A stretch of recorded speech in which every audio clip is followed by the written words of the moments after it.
Hello once again, and welcome to Black Metal and Brews, a program that usually has at least one of those two components present in it. Today, I do believe I'll have both. We'll see what we're going to listen to when we start listening to it. Uh, my name is Ben. If you've seen this before, you already know that. And if you haven't seen this before, I'm especially glad you're here, but also welcome. And now you know that I'm Ben, and I'm so glad to see you. I'm going to turn up the brightness on my computer so we can see my horrible face a little better. I love just the blue, green, red glow I get from being illuminated almost entirely by computer because the string lights in my room are beautiful, but don't make me very nice to look at. So thanks for bearing with me. This is maybe marginally better than a Zoom call in terms of quality, but it's what we've got. I have a new computer coming. Well, I can pick it up tomorrow, so maybe I'll look better the next time you see me. I'll look worse. Wouldn't that be something if I upgrade only to downgrade? I mean, that's the American dream. Uh, I don't know why I've decided that's the American dream, but it is. I've said as much, and I'm committed to it. My word is my bond. Tonight we've got a special stream, special thing planned that I am excited to share with you all.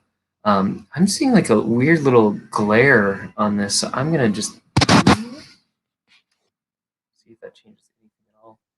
Um, Not particularly. Can you see like little like traces of like light reflected clearly on the camera lens that are also showing on my screen? Don't know. It doesn't matter much to me. I just think it's funny. So tonight I have a nice big beer. I have a glass of water that I'm sipping from, and we're gonna do a special toast in a little bit. We're gonna be joined or by some friends. I don't know if they're gonna join me live on screen, but uh, my some of my beautiful friends have some good news that we are going to celebrate, and we are going to keep pushing for even better news. So when they join us, we'll do that. For now, I'm going to at least crack my beer, and I'm going to start a tape. Uh, we've got.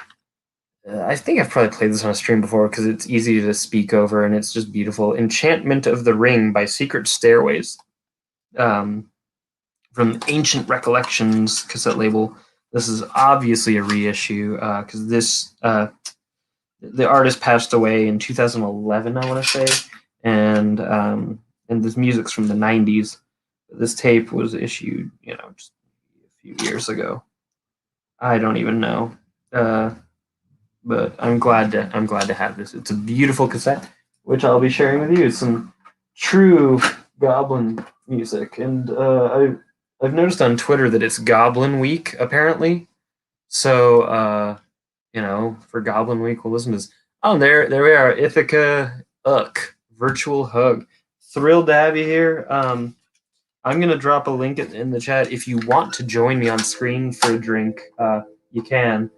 I think it may be better coming from your mouth and mine, but if not, there's no obligation. Obviously, anybody who's watching, the link is public, but right now, at least, this is specifically thrown into the chat for the benefit of our friends in the band Ithaca. Let chaos ensue later if you all decide that you would like to all be here to. Big hugs to Jamila and Tony, her beautiful partner, who likes to give me Spanish lessons sometimes. Uh, I'm eternally grateful for both of your friendship and to just to know you at all. Fuck, man, I'm lucky. I have such good friends. I'm truly uh, a happy, fulfilled person for your presence in my life. Um, so tonight's beer. Oh hell yeah! There. Yeah. All right. Okay. The camera's a little weird. Oh no, wonky. I'm gonna turn this off so it doesn't fuck with the sound. Tonight I'm drinking this beer called Around the Bend. It's a porter from Suarez Family Brewery here in New York. They make great fucking beers. I've never had this one, but it's a porter, so it'll be good. What have you got? I don't know if this is going to mean anything to you if you're not from the UK, but I have this. I don't know if you can see. You got a little bit of a glare, but tell us what it is. It's a Lambrini. Yeah. It's disgusting. Hell yeah.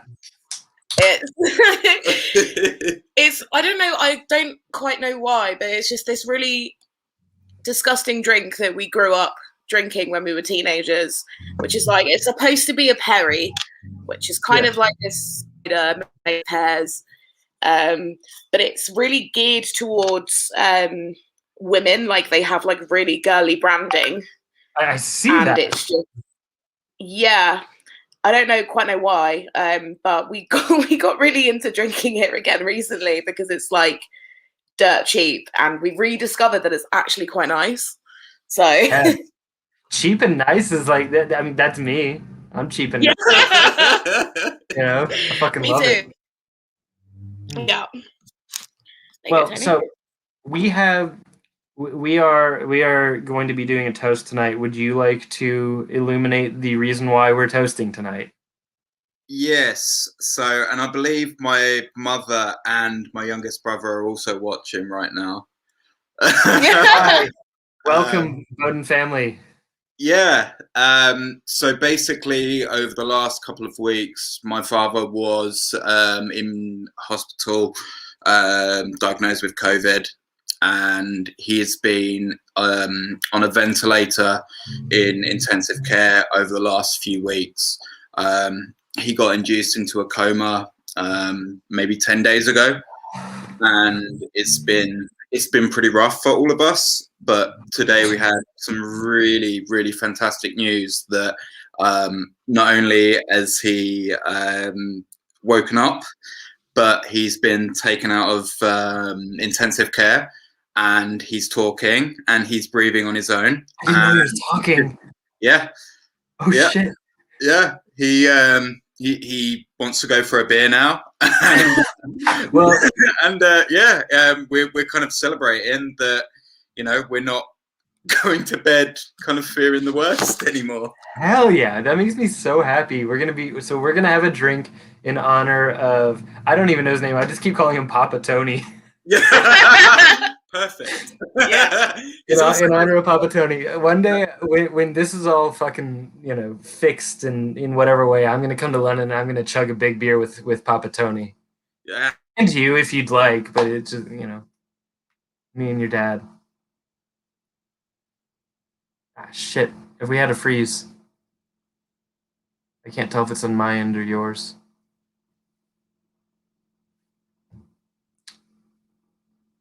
Well, that's inopportune timing. We're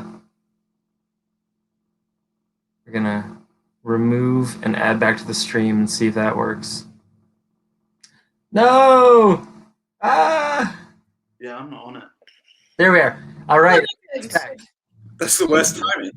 You're back. It was the worst timing. So we're gonna drink tonight in honor of your father and to him continuing to kick COVID's ass. As you said, he's never lost a battle in his life. That's right. And he's gonna keep fighting. Hopefully he doesn't fight us. Like, we're on his good side now. Yeah. Yeah. All right. Well, I mean, I'm gonna fight him. Yeah, you should fight him. Cheers. Love you guys. Oh, I love you too, Bad. Oh boy, that's a good beer too. What is it? It's a porter. What was that? Oh, I just said, it's a porter. yes, it is a porter. Got that kind of roasted malts, chocolatey. It's good, Yeah. Given my addiction to coffee, this is just kind of like having a night coffee without the caffeine, which is why I have a Red Bull over just off screen for later. Yeah. I had to write tasting notes for a porter at work today that we brewed, and it was just like I hadn't even tasted the beer, but I was just like, Coffee, malty, roasty, cardamom, fucking whatever. Those are the porter words, you know? Yeah. And it was all of those things. And I mean, to be fair, there's obviously a spectrum in terms of quality and enjoyment, and maybe it being oversaturated in one way. But like, if it doesn't have at least one or more of those qualities, it may not be a porter. Yeah. It would be a different kind of dark beer. I feel like by saying that, I'm insulting the beer that we make, which I'm not. But it was just funny that, like you said, those are all the things that you want from a porter, right? So it should be all of those things anyway. Yeah, but also, I mean, you know, you could be insulting the beer. Lily did say today that you're one of the dickheads in the UK brewing community. Yeah, so we're gonna have to go drink some big beers with Lily, and I'm gonna get the dirt. Yeah, I cannot defend myself.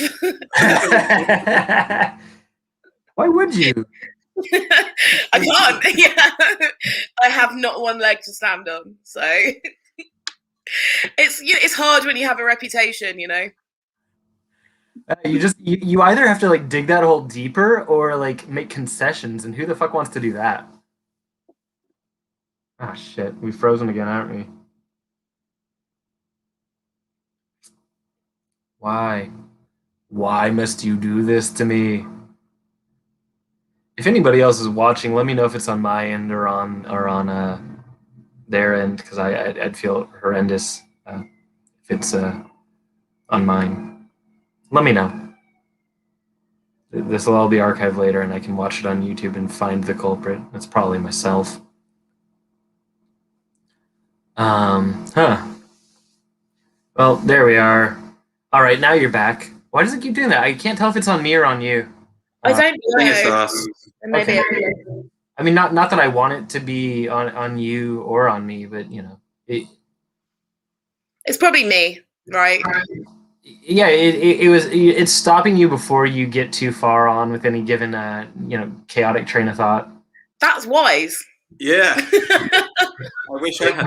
We're gonna pause Jamila for a second, and yeah, like Bernard's watch. What is this? Whose watch? It's going. It froze for a second. Whose watch? Tell me about this watch. That was a really stupid reference. When we were kids, there used to be a TV show, like a kids' TV show called Bernard's Watch, and he had a pocket watch, and he could, when he pressed the top of the pocket watch, everyone would freeze. And he used to like cause mischief. Yeah, was there a restriction on that? No, whatever was going on. There was no caveat. So even if someone was like in the middle of doing like a sick kickflip, they'd be like, and then he'd press whenever he was ready, he'd press it again. Things would go back to normal, like it never happened. So of course he used to like do all sorts of fun stuff. If I was that man, I would fucking steal lots of. I would empty some bank vaults and just chill life. I'd be set. That watch is the most valuable thing in the world, and dude was just using it to fuck with people. I mean, I admire that commitment, but I would also like set aside my retirement fund so I can continue not working. Hell yeah. But he was like an 8-year-old boy. Yeah, well, the 8-year-olds are the best at nefarious shit. They can't get in trouble yet. And also, thank you, Lee, for being here and for letting us know. We appreciate it. It is, I'm not sure which boat. It's a delight to have you here. Oh, Lisa. Yeah. Didn't realise. But yeah, that was like a pointless segue, but yeah. Look, I have to occupy time on here somehow. I'd rather Bennett's watch. Well, Ben, maybe you should ask Jamila about Tracy Beaker. No. But I think we already have. It looks like this is the path that we are taking. Yeah. No, why are you asking about Tracy Beaker? We're talking about Bernard's watch. Yeah, so I'm afraid I need to know about Tracy Beaker. Ben, we've actually already spoken about Tracy Beaker because I reposted a meme. Oh, is that nasty little child? Yeah. Yeah. Nasty little child. The one that was being punished. Yeah, who was an orphan. Yeah. So what the hell with her? Such a fucked up TV show for kids. Like, that's the best. So I reposted that. Did somebody say Justine meme on like the Just Eat thing? Right. On my Instagram, and Ben was like, "What the fuck is that?" So I then had to explain not only the concept of the food delivery platform Just Eat, where they obviously don't have that in the US, but here we don't have that. The theme tune to the television advert is sung by Snoop Dogg. What the fuck? And then the crossover of that and the story of Macy Baker and Justine Littlewood and all this information that I'm sure you don't want, Ben. No, I live for, like, I'm like, you've seen the movie Labyrinth, right? Yeah. I'm like the woman that lives in the trash heap and just pulls things out of it. Oh, you like your teddy bear, don't you? Like, that's me. Through garbage. I'm just finding weird little pieces of it and showing everybody for a minute before I find some other garbage to share. Do you know what, though? Like, it's perfect because next time, God, hopefully you come to the UK, you're going to have, like, a really extensive knowledge of really, like, niche 90s kids TV shows. All I'm going to know about is Paddington and Suede. That's really all I have an extensive understanding about. And whatever beer drama you create. Like, and I guess Andy. I know about Andy because, you know, he's like family to me. A legend. Yeah, geez, yeah, I'm so excited for his new record. He hasn't even. I didn't even know that was happening until I saw the artwork for it. I mean, he didn't let anybody know it's Andy. Because I think he's the sort of person, if he had said, "Hey, I'm working on this thing," he'd overanalyze it, get too nervous, and never actually finish it. So I think it's kind of a matter of, okay, I'm going to, you know, hunch over in my study, whatever fucking dark sorcery he uses to make a record all by himself with a newborn or toddler. I don't know how you do that. I can't do creative things, and I don't have any good excuse at all. Like, I don't have a job, and I don't have any responsibilities in the world, and I still can't do shit. And then Andy's like, "Oh yeah, everything in the world is happening to me. I'm just gonna make a record by myself." Yeah. And then just drop it, and the whole world's gonna go crazy. I don't know how he does that either. Fucking hell. Yeah, did Ham? Yeah. She's sad. Just there. In fact, as punishment, I'm gonna fucking wake her up. You should. Right. Take responsibility for your actions. Hi, Lulu. So good to see you. What have you done? Oh, she does not want to look at me. She is ashamed. She's big mad that we woke her up. Big mad. Hi. Every right to. Oh, I love you. Oh, I love you. Thank you. Oh, she's so beautiful. I'm gonna come. She's gonna come live with me in New York for a minute. She's gonna be a jet setter, a transatlantic legend. She would love that so much. She's like a real attention whore, aren't you? She's struggling with lockdown at the moment because she's not seeing enough people. Yeah, I mean, it's a little different here. Obviously, we're not encouraged to go visit one another, but you know, I can go outside. So and also, you know, now that I've been vegan for a minute, I need an excuse to buy like cheese and stuff, so I can buy it and feed it to her. I think I like cheese. Yes, it needs to be presented in the correct way. Yeah. So we're bougie too. She won't just take garbage. I have to like. No. The best way of feeding her cheese is making it rain on her So I take the grater Yeah, and I just start raining up lockdown upon her. and she does like a little dance. So it's the rain of cheese. Yeah, she likes, like Lady Gaga, like rain on me. Like she likes cheese on the me. cheese rain. Yeah. What's her favorite cheese to eat in the rain? All of them. Yeah, just any. Just all of them. She's classy. Oh. Yeah, she'll eat anything. What I will say is though, is like usually we don't feed her that much cheese. It's a special treat. Because it would make her even gassier than she is. Well, yeah, quite. Her farts are like fucking weapons grade mustard gas anyway. I could tell by your reaction. Jesus. Yeah, it's bad. It's real bad. But she's lucky she's cute. If we could tweet a smell, we would. Oh my god. I'm glad you can't. It's bad this now, because usually if I'm scrolling Twitter, the last thing I want to do is hear somebody's voice tweet. I'm listening to music. You know, I'm not gonna like pause my music to hear. I had this really funny idea, and Yeah. I'm hoping that my voice will go viral. Like nobody's gonna listen to your voice. I made those just to fuck with people, and it's funny, and I don't care. I don't think I like. Yeah, I don't listen to or pay attention to any of those things, but I think that's mainly because I use Twitter as like, I don't know, I'm the protagonist of life, right?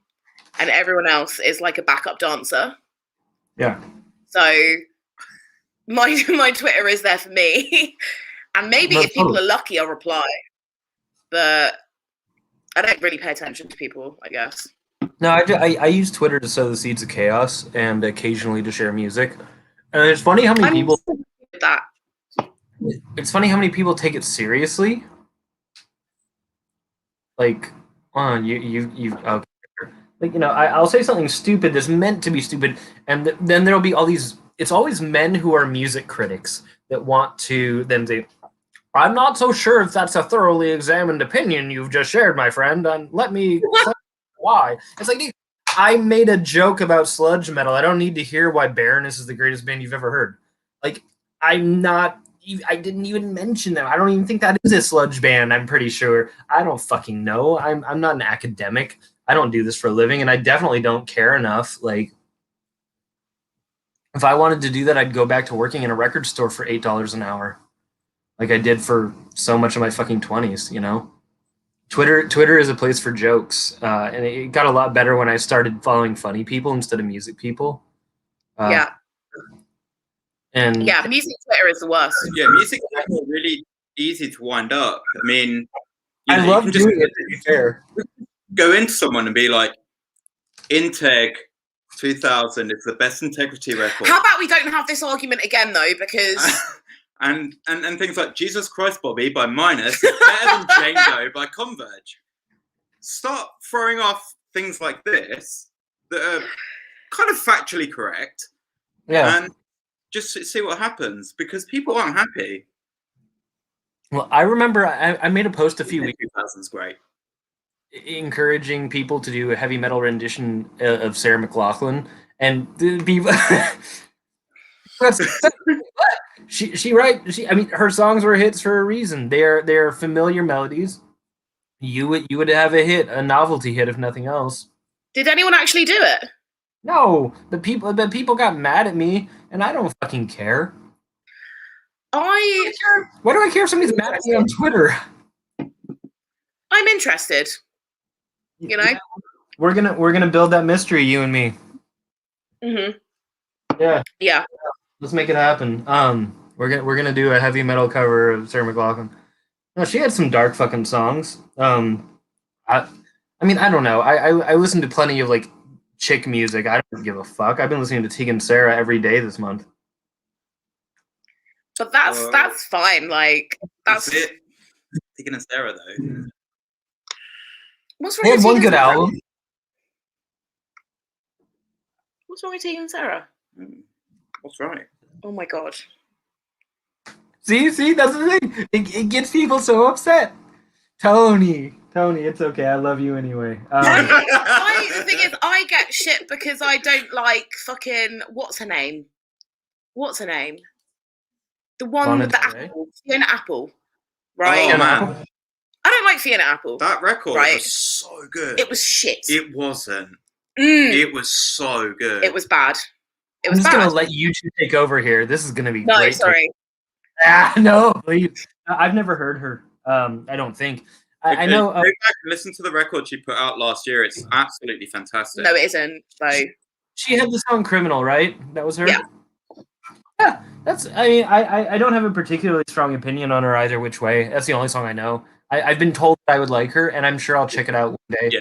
I think the only people I know that have like a really strong attachment to Fiona Apple, who are like, her music's amazing, are people who listen to her music in their formative years and have an emotional attachment to it, which is fine. I get that. It doesn't make it good though. Yeah, that's how I feel about "From Autumn to Ashes." Who? I threw a rock at the right time. I said that's how I feel about "From Autumn to Ashes." I said. Oh,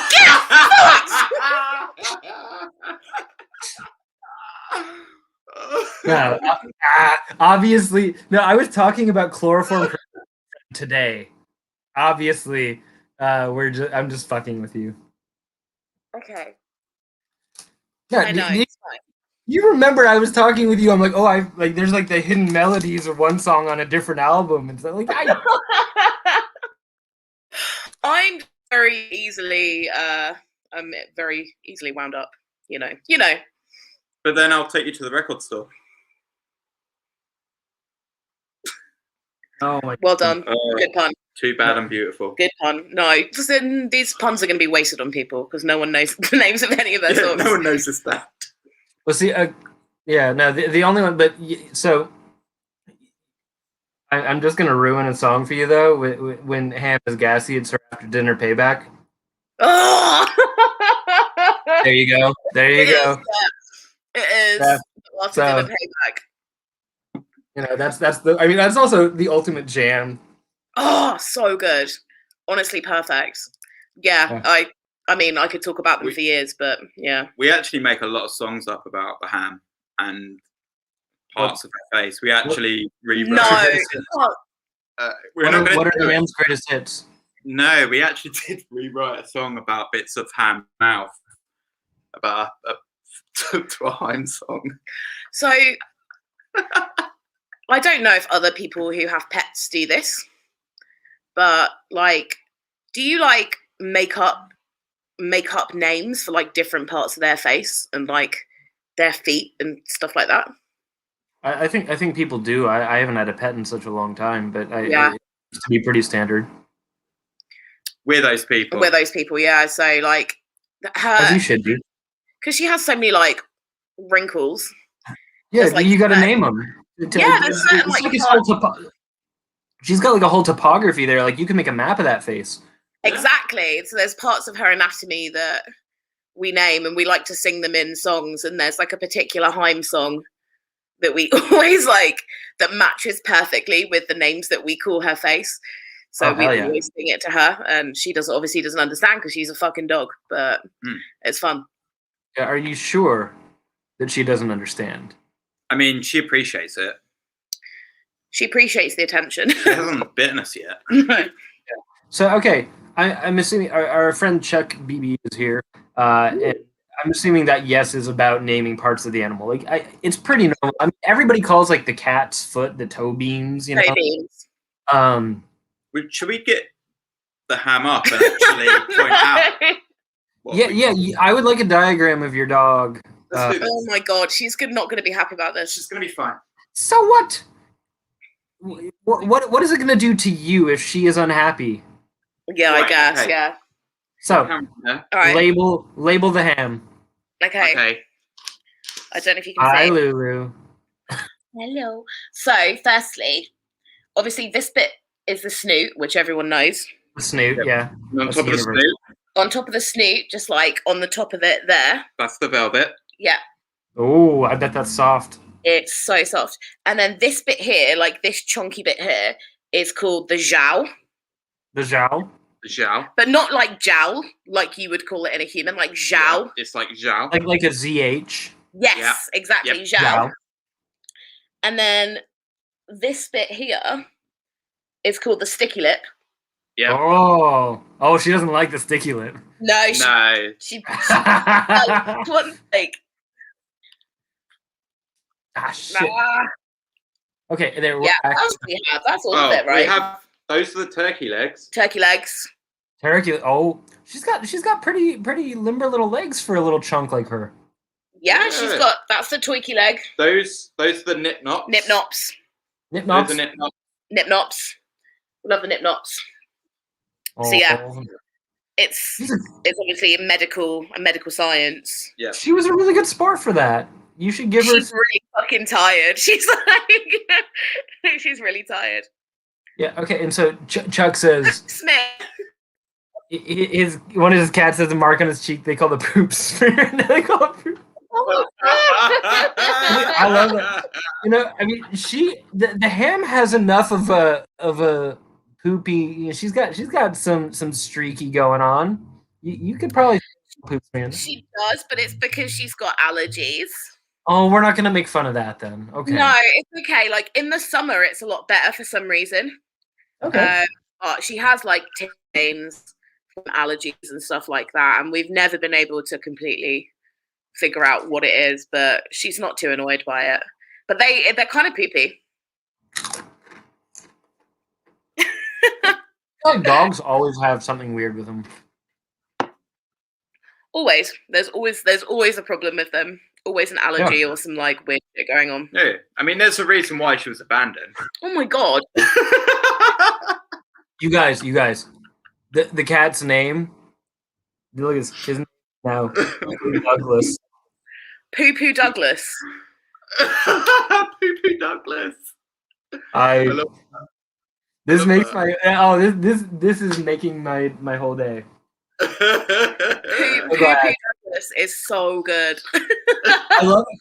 So, Tony, I hope that your father watches this and like, you know, when he's feeling better, obviously, and like we get, you know, just 25 minutes after toasting his health, he's like, we're talking about cats named Poo Poo Douglas. Yeah. He's like, no. Yeah, he's gonna be like, put me back in. Yeah. He's like, I'm gonna be intubated. I need he's gonna have a respiratory fit. I preferred COVID. Yeah. Like, he's no son of. Well, actually, no. You know the Genesis song, "No Son of Mine." Is that? Is he going to sing it to you? No, he sings it to me regularly, and he has done for a very long time. Oh man. Yeah. Poo Douglas is fucking adorable. But Douglas. Sing it to you again. Love Poo Poo Douglas. Yeah, we need Poo Poo Douglas in the chat. Can we please get Poo Poo Douglas on this stream so we can see the poop smear? Yeah, no, Chuck, if you feel so inclined, you're welcome to share Poo Poo Douglas with us. There's a link up above which I've commented. That thing. If you're welcome to. There's no pressure either. Anybody watching this can join in at any point. I was trying to. You remember Chris? My mum and Leah in. Maybe they could get joined in. That would be great. We could have the Bowden family on here. That would be lovely, honestly. Let me ask, see if they're still on. I mean, don't make them. I don't want to like completely hijack your stream, you know. Dude, I don't look. This is my tiny kingdom where like maybe a video gets 20 views. This is not. I'm not that fucking guy. The melon, the needle drop. I'm not him. You know, it doesn't fucking matter. Yeah. I mean, and to be fair, I don't want to be. I feel naked enough being on the internet with 6,000 odd people following me because, like, it doesn't matter what opinion I share. There's inevitably, if there's 60, you know, Going to join. If there's 6,000 people, at least one of them is going to disagree with one of the others, and I can't win. And chaos. It's chaos, dude. Yeah.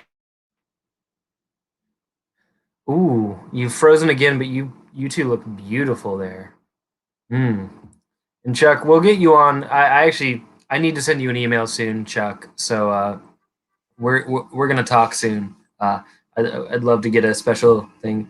Chuck made a record that I've enjoyed lately, so maybe we'll get like. Ooh. Now that I've got my new computer landing and I can actually commit to these things again, I'm gonna start doing interviews again. And I don't know when or why it'll start, but it'll be good. So you said somebody else is joining us, Tony? Yeah, I think my mum and my youngest brother are going to join us. I love this so much. Like, is this like midnight where you are? Yeah. Yeah. Hell yeah! You guys are true party rockers. Because we just all locked down. Well, yeah, like time doesn't exist anymore. And it's a big day for your family. Yeah. Like I mean, I'm sure you know. Like I haven't been able to talk to you directly, Tony, because there's been a lot going on. But I've been texting Jamil. I've been so worried about you and your father and your family. Truly, it's been on my mind a lot. Ah, shit, you've frozen again. Hi, Chris. Welcome. It's good to see you. But yeah, no, it's been good. You're back again. But yeah, this has been preoccupying me, and I feel like I've been like every day I'm texting Jamil. I'm like, I need to know about Papa Tony. I need to know because it matters to me, man. Like you're gonna see half the Bowden tribe now. Yeah. As and when they've found their way in. No, that makes me happy. Well, one of my favorite things too is my phone. Half the time will autocorrect, like because obviously sometimes I text people here in the States about our local politics. It corrects to Joe Biden because I texted Papa Biden. So we don't have a Joe Biden. He's now in your family. He's Joe Biden. Joe Biden. So you're related to the president of the United States. Yeah, I mean he's. How do I open PDF? He is your daddy. Toby Biden is my typo name. Toby Biden is my typo negative. Do you know Corn Pop? What? Oh, you don't. Joe Biden's Corn Pop story didn't make it over to the UK. Oh. No. Okay. What? Some months ago, like during presidential debates, in an attempt to seem like a relatable, hip young man, Joe Biden told us a story about this tough thug he befriended named Corn Pop when he was a lifeguard in like the 1920s or some shit. So he was Joe Biden was a lifeguard at a pool, and there was this tough gangster named Corn Pop. And Joe Biden disarmed Corn Pop. They earned his respect. Fucking ridiculous. Yeah. I can't explain it to them. I don't think they can see it. What's up? No, I'm just confused about Corn Pop. Okay, so you cut out for a minute. Were you able to hear me though? Yeah. I mean, yeah, he thought that would make it relatable, but instead it made him sound even more cartoonish and fraudulent, basically. Because even back in the day, I think it was probably in the 50s or 60s. Let's be fair, or gangsters were not named Corn Pop. No. And he was not, and he called him a bad dude. Is this kind of like when Theresa May, when they asked Theresa May what she liked to do for fun when she was a kid, and she said that she was really naughty and used to run through fields of corn. Ooh.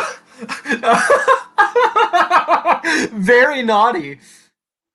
That was like the main, like, this is your chance to be relatable. Yeah. And like, here. as like the prime minister, like, as like the person that everyone fucking hates because you're an absolute mess and you've wrecked our country, like, tell us about something that you did when you were a child. And she was like, oh, well, I ran through the fields of corn. And it was like, what? Look at you guys. Hey! You all right? Hello, how are you? Good. Mum's just gone up to bed. Oh, has she? Yeah. Really? We're drinking in honor of Papa Bowden. Yeah, I see. Cheers. I'm gonna grab a bit. You get in. Do you want a drink? Yeah, please. So, oh my gosh. So our friend Please. one time you met a gangster named Big Mac Action Pack. Big Mac Action Pack. That's a gangster name. I believe that because like you've got to like walk the line between cartoonish and reality. I love that. So, oh man, this is a celebration tonight. We got a party here, and I have to say though, before we get, so the Goblin Sorcerer has joined us, and I'm thrilled you're here. I'm pretty sure I know who you are, but so for a while now, and I feel bad.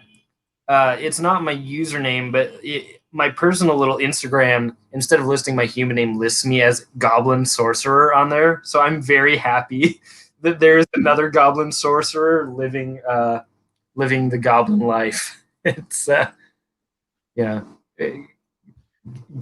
Goblin shit. And Big Mac Action Pack sounds like somebody who's scary because like anybody with a scary name isn't going to be a scary person, but somebody with a comedic name is probably dangerous as fuck. Which tells me that if Joe Biden's corn pop was real, corn pop was probably a dangerous motherfucker. Do you think he was like a murderer or something? I think he was probably a 12-year-old that had a knife. Like, yeah. I mean, are you talking about my brother Lee now? Yeah, possibly. But no, Joe Biden's talking about a scary kid that would hang out at the community pool where he was a lifeguard. No dangerous person is loitering at the community pool. Fuck that. They're doing hoodlum shit. They're doing things that are actually dangerous and lucrative and like mugging people. They're not gonna hang out at the pool. What the fuck's happening at the pool? Oh, I'm gonna stab somebody who's in their swimwear.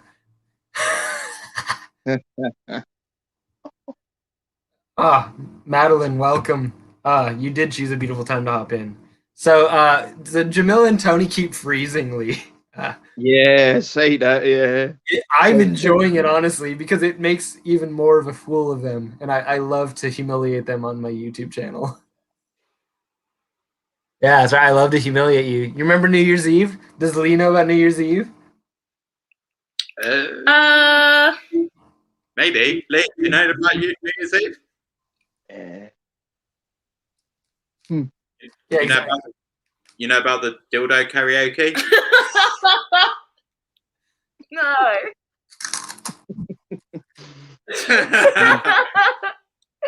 thing is, you cannot humiliate us about that because that was one of our finest moments. It was brilliant. No, we at the stroke of midnight we listened to Eat Town Concrete, and then you two sang Slipknot's Duality into Dildos for me. Yeah. It was the best night of my life. Sorry, Lee. Fucking funny. It was so fucking funny. Actually, I've got some cool stories about Lee. So I took Lee to his very first gig. Was it the ICP show? No. No. Oh, and that's where it ends because Tony's frozen again. Lee, you get to make this as good as you want it now. Yeah. Oh, my back. Yeah. It sounds like you're back. Yeah. Welcome back, Tony. Yeah, there we go. Anyway. Oh, gonna be a long one. I know it is. He's like, first off, any story that begins with an anyway is going to be a long one. Okay, welcome back, Tony. Let's see if we can get past the anyway this time. Yeah, so I took Lee to his first show, and it was Il Nino and Raging Speedhorn. And I kind of got a little bit caught up in other things and lost where Lee had gone. And it was only at the end of the show that I kind of realised that I brought my 11-year-old brother to the show. And he was there at the box office with the show promoter, and basically wandered backstage, and El Nino just given him like loads of like merch and everything, and looked after him. That's good. Yeah. What year was that? Right. What year was that, Tony? It would have been 2002. Okay. Yeah. Yeah. I saw El Nino maybe 2003 or 4. I don't fucking remember. I was still in high school, and I went to high school like in a rented space that was shared with a community. Like it was like a community center, and they had a concert hall on one end of the building. So like on my lunch break, there's all these tour buses outside, and I was like looking around trying to find El Nino. It was El Nino and Seven Dust, and I was really and I was so excited. You know, I'm 15, got my 9-inch nail shirt on. El Nino has nothing to do with me. They're like smoking weed out front of their bus. But the singer Seven Dust comes up and compliments me and my friend on our fashion because we're like two little like goth kids, you know, fucking middle of nowhere, California. I'm sure he's like, "Why the fuck is my band playing here? This is a shithole. There's nothing here." But yeah, LeJean from Seven Dust was very, very nice guy, and I feel terrible because I didn't give a shit about his band. I just wanted to see El Nino. But he's like, "Do you have tickets for tonight? Like, I'll make sure you kids get in." And we're like, "Oh, we got tickets." And I should have said no because we could have like gone and hung out with the band or whatever. But I was like a really good, honest kid. You know, I was probably 16. And I'm like, "No, we've got tickets. We're excited to see the show. We actually go to school here. We're not waiting that early." I could have played it so cool, but I mean, to be fair, I was straight edge at the time. What would I have done? You know, I had a fucking sparkling water while the band parties. Was El Nino the guy that fucking Casey Chaos? No, that's Amen. Oh, that was Amen. Yeah, they were good too. They're all the same band to me. El Nino was basically like Soulfly Jr. Yeah, they were on Freddy versus Jason. I know, because they had the song that was "All the lies in me, all the dies in me." Yeah, all the rice and pea. Exactly. How can I live without you? And that wasn't as good. The first one was the fucking banger. Every song on that first album ripped. Yeah, but then Max Cavalera came along and took away Mark Rizzo and made him part of Soulfly. Oh, is that what happened? I know. Yeah, and I remember I followed El Nino until like, they did that covers EP where they did a Faith No More cover with Chino from Deftones singing on it. And what? Yeah. See, I followed them way past when you should have stopped following them. But yeah, no, I want to say like 2006. They cover of Zombie Eaters by Faith No More with singing. It's not that great. It's really not that great. Doesn't sound great. But I bought it anyway because I mean that Faith No More is like my favorite band, and Deftones was when I was a kid. So Lee, what was it like to get abandoned at the El Nino show as a child? Yeah, it was a memory for sure. Yeah, but not a good memory. they were all smoking weed. Yeah. Did you? No, I wasn't. No, I was too young to. The memory of the time my brother neglected me. Well, 12. Which time? 12. But 12. the last, because I used to work at the music venue. The last gig I worked was with Soulfly. Oh, long time ago that was. Which venue was that, Lee? Concord. Oh, at Concord, yeah. Yeah. Sick. Oh, yeah. Man. That was they were just funny. They were. Those were the days. Yeah. Really laid back. Yeah. Good times. Yeah. Ben's frozen now. Oh, really? that was strange. He's back. Yeah, my apologies. I dipped out for a minute there. I was having an experience. Mm-hmm. I think all of our internets are like our internet's crapping out big time. I don't know why. Dude, because it's the first time I've done this in 4 weeks, and of course, it's the natural flow of things. Um, so Jamila, I have to ask you because you're at an angle. How's your hair growing out process? How's your mullet doing? Oh, dude, it's so gross. I feel like we're like twins. We got like the mid-90s lesbian hair going. I want to. I'm trying to. So at the moment, That's curly. It's good. You look great, dude.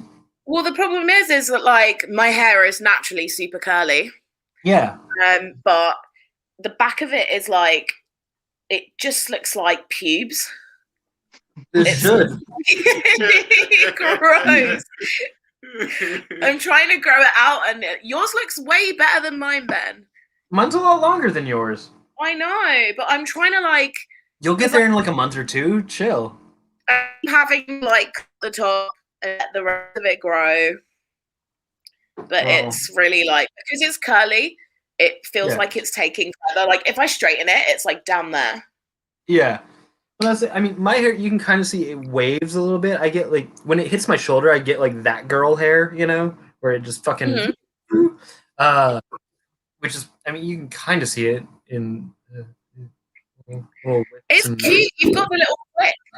I'm trying to be, I'm here in my mid-30s trying to be cute. No, I mean, no, you are. I am trying to be cute. I'm just being an asshole. It's good. No, so when you were younger, you had very long straight hair. How long did that take to straighten? A really long time. Yeah, because you were seen glamorous. Yes. There is nothing long or straight about Jamila. Oh my god.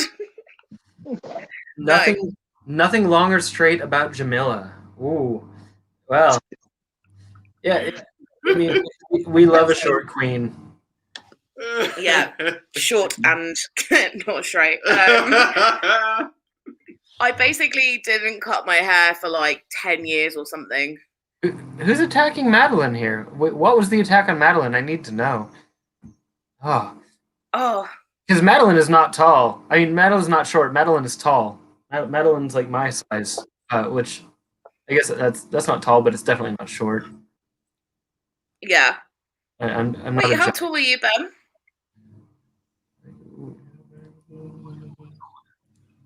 I'm 5'11". Oh, okay, yeah. Okay, so you are obviously tall. No, he's not tall. That's average. I think. I have no fucking concept of this. Look, I'm friends with Johan, which you know Johan at least on the internet, yeah? He's 6'9". I'm not allowed to call myself tall. Yeah, but you have to remember that I'm 5 feet. And we love every inch of you, so it's fine. There aren't many. There aren't many. There aren't many. And Madeline, you're allowed to be cute in your 30s. I'm not, because I'm, the rules apply to me and only me. I don't know. Well, if it's any consolation, I am about to have my 30th birthday in lockdown. In birthday. Pandemic vibes. So. What's your birthday? When is it? Yeah, when is it? Oh, February 22nd. What are we doing? Nothing. What are we doing? Dildo karaoke. Dildo karaoke. We're doing karaoke. We're gonna do dildo karaoke. Dildo karaoke. Yeah. I have to buy a dildo before your birthday so I can do dildo karaoke? Fuck. Okay. I'm so pissed. Like, I'm surprised you don't already have one. No, I'm surprised too.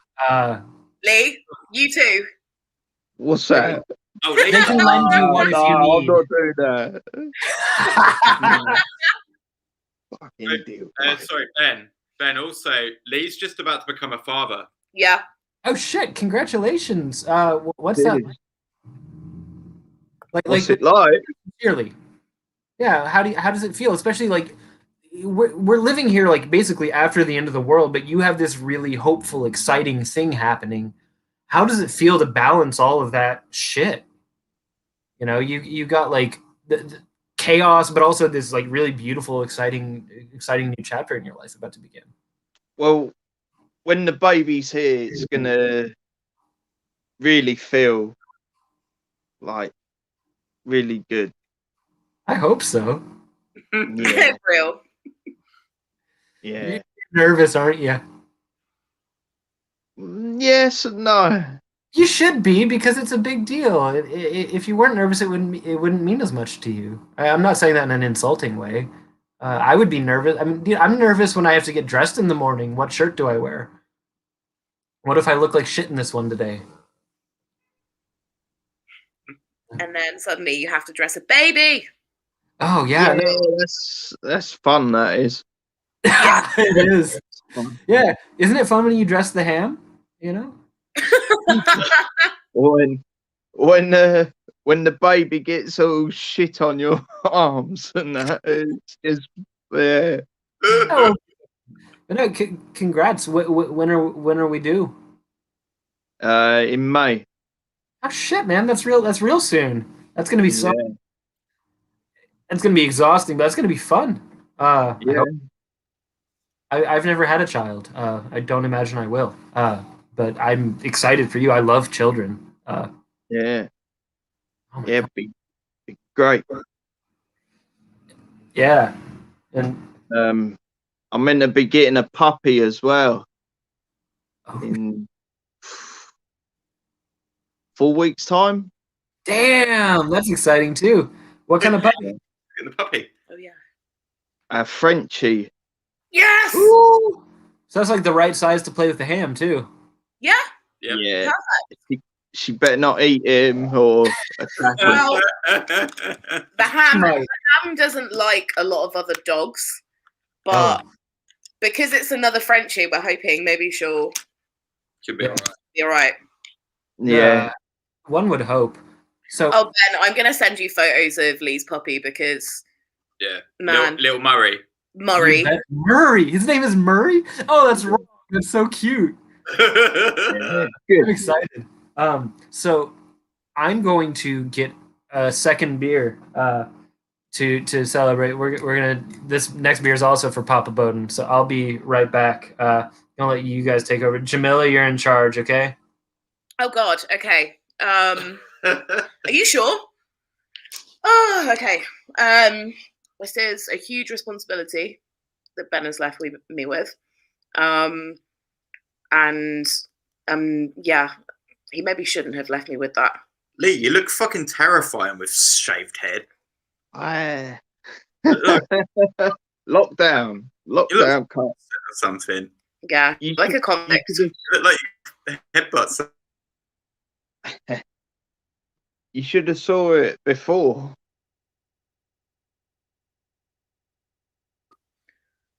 And we're back. There we go. And we're back. I feel No, what? looks like David Draymond. David Draymond. Don't Yeah. say that about your brother.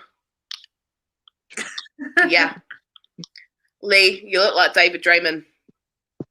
You give us an ooh wah ah ah. Yeah.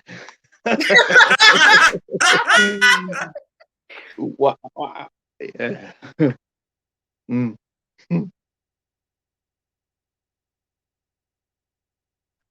What is wrong with our internet? Yeah. Yeah, your pikey internet. Yeah. What are we not paying for? Yeah. Hello. Pikey Wi-Fi. Yeah, what I would say is that although our internet is super shit, we don't actually pay for it. So we can't really complain. Is it included in your rent? How does that work? Yes. Yeah. Effectively, it is. Yeah, kind of. Yeah. When we moved in, we didn't have any internet set up, and our landlord, who lives above us, was like, "Yeah, just use our internet. Use my internet." So, And then so he we lives just- on the roof. Yeah, exactly. Good. Just on the roof. And we just basically never stopped, and we were like, "Oh, could we get like really good Wi-Fi signal down here?" And then at one point, like a year in, we were like, "Does he know that we're using?" He must. Yeah. At this rate, I would start. What is this? Last year was the year of down with the sickness. Did you guys say that while I was away, or did Roger just decide to come say that? No, Tony said that Lee looked like David Draymond with a shaved head. Oh. Yes. Every now and then I can actually get the noise right.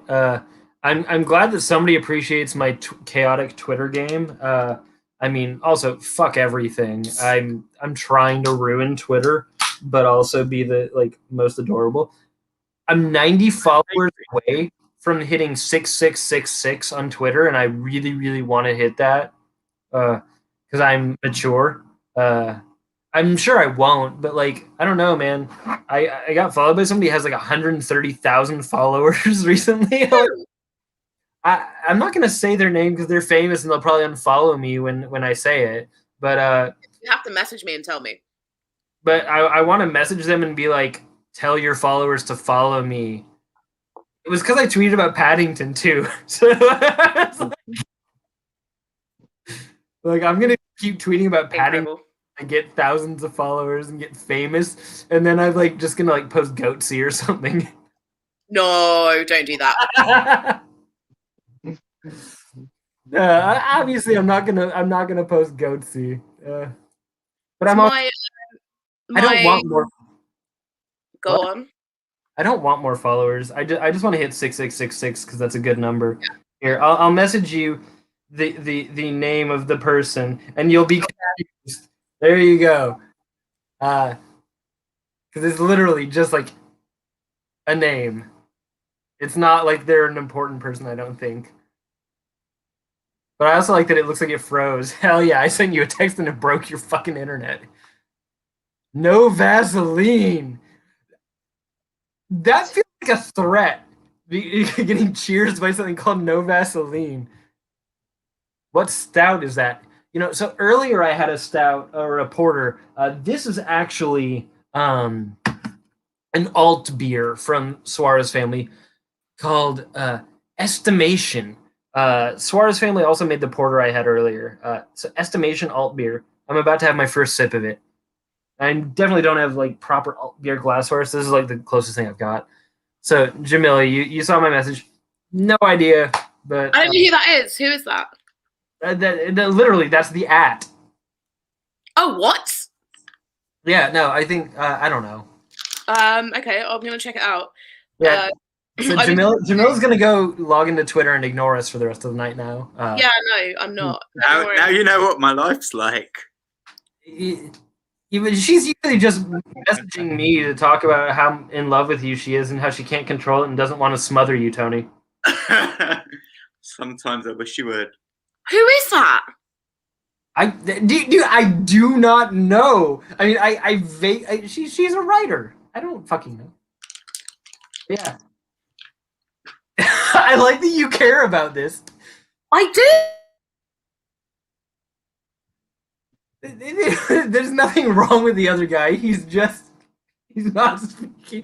So tonight, many of us have congregated here on YouTube because Jamila, who's my dear friend, fiance Tony, his father is recovering from COVID, and so Lee over here, the far side, is the other child of this man who is going to kick COVID's ass. And then we're all going to chug beers with him.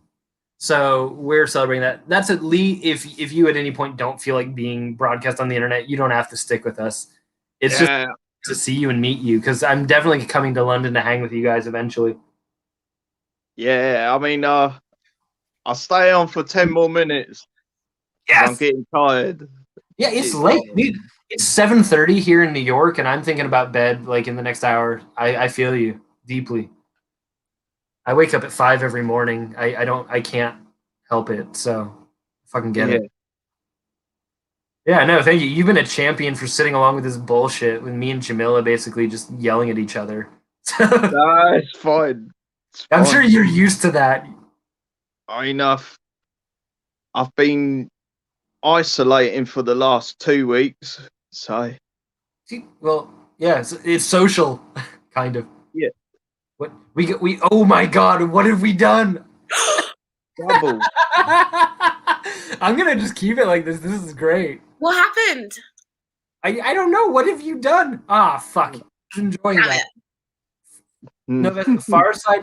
The Far Side are phenomenal. By the way, they're one of my favorite rappers. Oh, sick. When I was a kid, man, She Keeps on Passing Me By was like the jam. I used to know all the words to it. Maybe I still would if I heard it. It's been a while. It's been a while. It's been a while. Yeah, okay, next time you guys are gonna dildo karaoke, it's been a while for me. No. Yeah. No. I wouldn't sing No. it. It's been a while Yeah. since I gone and fucked things up. Yeah, we save that for the OnlyFans. What? So we save that one for the OnlyFans. Yeah, and we're gonna subscribe to that. We're gonna subscribe to that so we can see you sing "It's Been a While." I was gonna say, looking at this person who followed you with all of these ridiculous like amounts of followers, Yeah. blowing my fucking mind. Have you actually spoken to them and had a conversation with them? No, I tweeted about Paddington and got a follow. BBC dildo. Yeah, I love that. BBC dildo. It's been a while. There you go. I also love that BBC has like the dual meaning because you're English. Yeah. Yeah, it does. Yeah.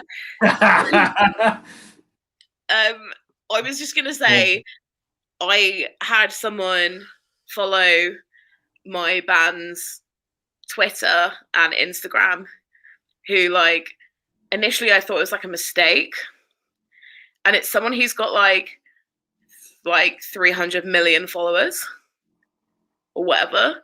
Do they like you though? 300 million. No, not 300 million, 300,000 or whatever. 300 million billion. Yeah, 300 million followers. whatever. Actually, basically, dude, when it's past 25 people, it may as well be a fucking million. Who knows? Yeah, exactly. And they've been following us for ages, and I was just thought it was like this weird thing. And then I tweeted something recently about our new album, and they replied to it. What? Being like, What? when's the new album coming out? And I was like, just like being facetious, and was like, yo, dude, do you want a feature on it? And he inboxed me and was like, yes, please. Ooh, you're gonna tell me who that is. So I don't know if it's gonna happen, but honestly, it's the weirdest thing ever. He is an actor. Arnold Schwarzenegger. No, it's not. It's not though. It should be. It should be. I wish it was. Oh, is it Michael Mclaughlin? Didn't want to say the name. Oh, Dickhead.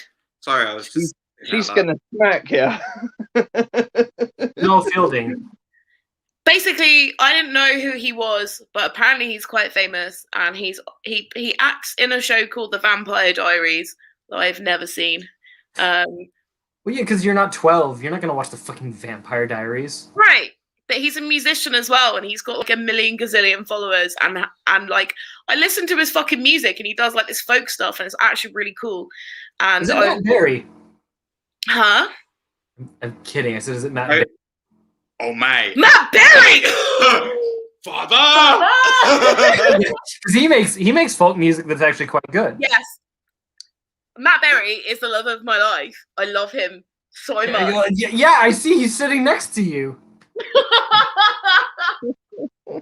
So Calling you Matt Berry. He's a ridiculous Englishman. You're all the same to me. I don't understand. How do you even know who Matt Berry is? Yeah. I'm cultured. Wait, is it What We Do in the Shadows? No, it's from fucking the Toast of London. Toast of London. Yeah, like from fucking everything. He's a legend. He's amazing, and I also like his music. I didn't think that Toast of London made it out of the UK, but that's one of my favorite TV shows ever. We didn't. I don't know that it did, but I'm an asshole, and I like, you know, like how some people like are like annoyingly obsessed with cultures that aren't their own. Yeah. I'm not quite that way, but like a lot of BBC humor is way funnier to me than American comedy. Yeah. Like, you know, oh shit, here we go. Edward Cullen on the new Ithaca.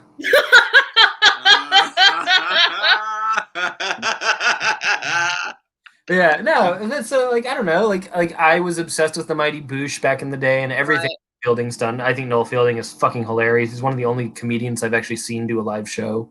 Uh, Mhm. and then like the IT Crowd, Toast of London, all that shit's fucking brilliant. I think my favorite comedian in the world is probably Ramesh Ranganathan. Oh, I love him. Oh, in that I do case, too. Ben, we've got a strong recommendation for you. Yes. Yeah, Watch This Country. this country. This Country. One of the funniest TV shows to ever come out of the UK. Yeah, oh, easy. Like Yeah. ever. Opened a new tab with that phrase on my computer so I can look this up later. Yeah. Yeah. I have to hope to find a way to legally watch in the United States because it's not Yeah. easy. If not, just torrent it, like whatever. Yeah, you think I know how to torrent? I barely know how to open the fucking internet. I'll send it to you. That's what I'm asking you to do. You can break the. I will just say it's Jamila's fault. This Country is probably one of the funniest pure British comedies. Truly. Yeah, Like, it's brilliant. Lee, you've seen it, right?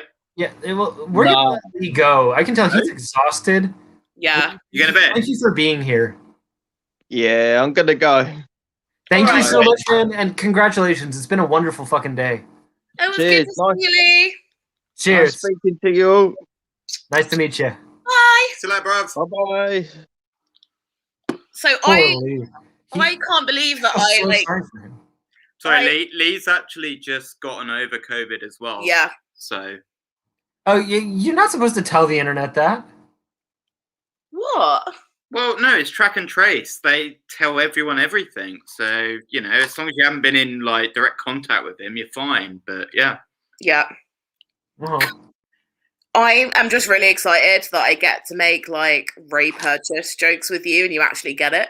Ray bloody purchase. Ray bloody purchase jokes, because that's basically all we do ever. Just make fucking Taste of London jokes. So Yeah, no, I mean, I was uncultured. yeah. But no, I a lot of English humor and a lot of fucking Japanese comic books. That's like my shit. Yeah. There's Fuck. a really dumb, like all the really dumb Facebook groups. There's like a really stupid Facebook group called One of James, Okay.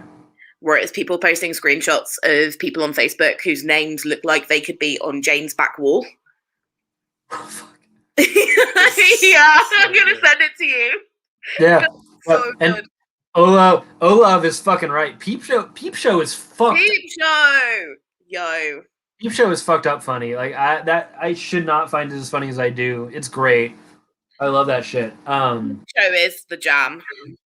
It is the jam. Well, actually, the jam is the jam. Well, so when Tony and I first met, we bonded over Peep Show, and one of our maybe the first couple of weeks that we met, we went to go do like a Peep Show trivia night that was hosted by Big Mad Andy from Peep Show, and there's a photo of us with him. Why haven't you sent me all sorts of bullshit photos? I'll see if I can find it now because it's genius. But it was like right when we first met, and yeah, Big Mad Andy's like flipping us off, and he's like so angry in this picture. But it was funny because at one point we all went out for a cigarette, and then he just joined us, and he was just like, honestly, I don't understand it. It's like, I've done loads of these quizzes. Some of these people know everything about it. They're proper sickos. It's weird. Yeah, okay, cool. I think there is something weird about that sort of obsessive fanaticism, but also like that's me with a lot of things I love. Yeah, me too. That's the thing. Like, I get it. Oh, speaking of, so the jam. Yeah, The jam. the jam. We were talking about things that are the jam, and Roger just PR is Roger left the comment DJAM jam. That's me. Yes, Yes, the jam. that's You are. me. And the fact that you've said that means that you know how to pronounce my name, which is nice. Because not many people do. Have I been pronouncing it wrong? No, you're correct. Well, yeah. It's the D that throws people off, though. Oh my god. Phrasing. So Roger is is one of my oldest friends and is starting a band with me. And Roger was in the last band I was into. Roger still is in that band, I think. I hope. Oh, awesome. Yeah, no, that's family. So if Roger does not know how to pronounce the name of other friends of mine, we're in fucking trouble. Yeah. I feel like you've said my name enough that. Yeah, all I do is talk about you. I'm just obsessed. I just sent you, by the way, the picture of us with Big Mad Andy on that date. I'm looking. Oh shit! Right? You both have very different looks in there too. Yeah. I won't show the internet. That's adorable though. I love it. It's really stupid. And there was also another picture that I got of him from that night where he was flipping us off because. Oh yeah, because we were. Basically, he saw me trying to take pictures of him, and he just bent down off the stage and was like, "Can you fuck off?" Yeah. Oh, I love that. That makes it even better. I feel like he must have known that too. He was super in character the whole time. Until we were having a cigarette. Yeah. But do you want to know what the best thing about this trivia night was? Was that basically we were really upset because we didn't win, obviously, and we couldn't win because some of the questions were like unreal, stupid. Yeah. It was like one of the questions was like, name every single person that Jez has had sex with. Ugh. And there were like 30 names, and you wouldn't know that. And so we were basically convinced that whoever won cheated. Yeah. Or honestly, even if they won, they fucking lost. Right. But so it was like third prize, second prize, whatever. People got like a bottle of champagne or whatever. There was like one group of guys who won first place, and they were so smug and they were so happy with themselves for like either cheating or just being sickos. They ended up winning like basically a 6-part share in a paper shredder. They got a paper shredder. Yeah, it was actually the people that came dead last had a better prize than the first. I'd rather get a fucking bottle of champagne. Yeah, I love it. And the first prize was like the paper shredder, the same paper shredder that Mark got in Peep Show, and that was the first prize. And I was like, we were like, haha, fuck you guys. Yeah, because they were like, all the prizes are secret, and then it's just like, right, the people that have come dead last get all of this, and Jamila, the prices kept getting bigger and better and better and better, and then it got to the top prize, like, right, you've won a paper shredder. It was so good. It was so funny. Jamila likes gents. That's a joke. Actually correct. That's a joke from New Year's Eve. Madeline is a deer. Yes. Again, I will say it again. The gentrification of music. I do not condone. Yeah, no. The only bands that are allowed to be like that fucking ignorant are Stamping Ground. Yes. And they're not a gent band, but they're as stupid as a gent band, and I like them stupid. We stand Stamping Ground. There are basically no gent bands that deserve to be gent, really. No, like I feel like that sort of guitar tone could do well for sludge. Imagine a fucking sludge band with that fucked up sound, but none of those bands want to do that. I just don't understand. I mean, we're getting into dangerous territory here. I think that there are people who think that they deserve that many strings, and they don't deserve that many strings. No, never. No. I was in a band that tuned a fucking drop A. Wow. 6-string guitars. We also did not have a bassist. It was just a guitar and drums. Yeah. I mean, that sounds intense. I don't know. People always get annoyed when they ask us, like, what my band tuned to, and it's not even that deep, but, like... It's not even that deep. Huh? No, I quoted you back, so it's not even that deep. Like, that phrase works on so many levels. Because who gives a shit for one, but also it also isn't that low. Well, yes, exactly. Yeah, like tuning to like drop C sharp is like the worst thing people have ever heard in their entire lives. Yeah, I don't know. It's just like a weird thing. People like, but, huh? But it's not like the normal like.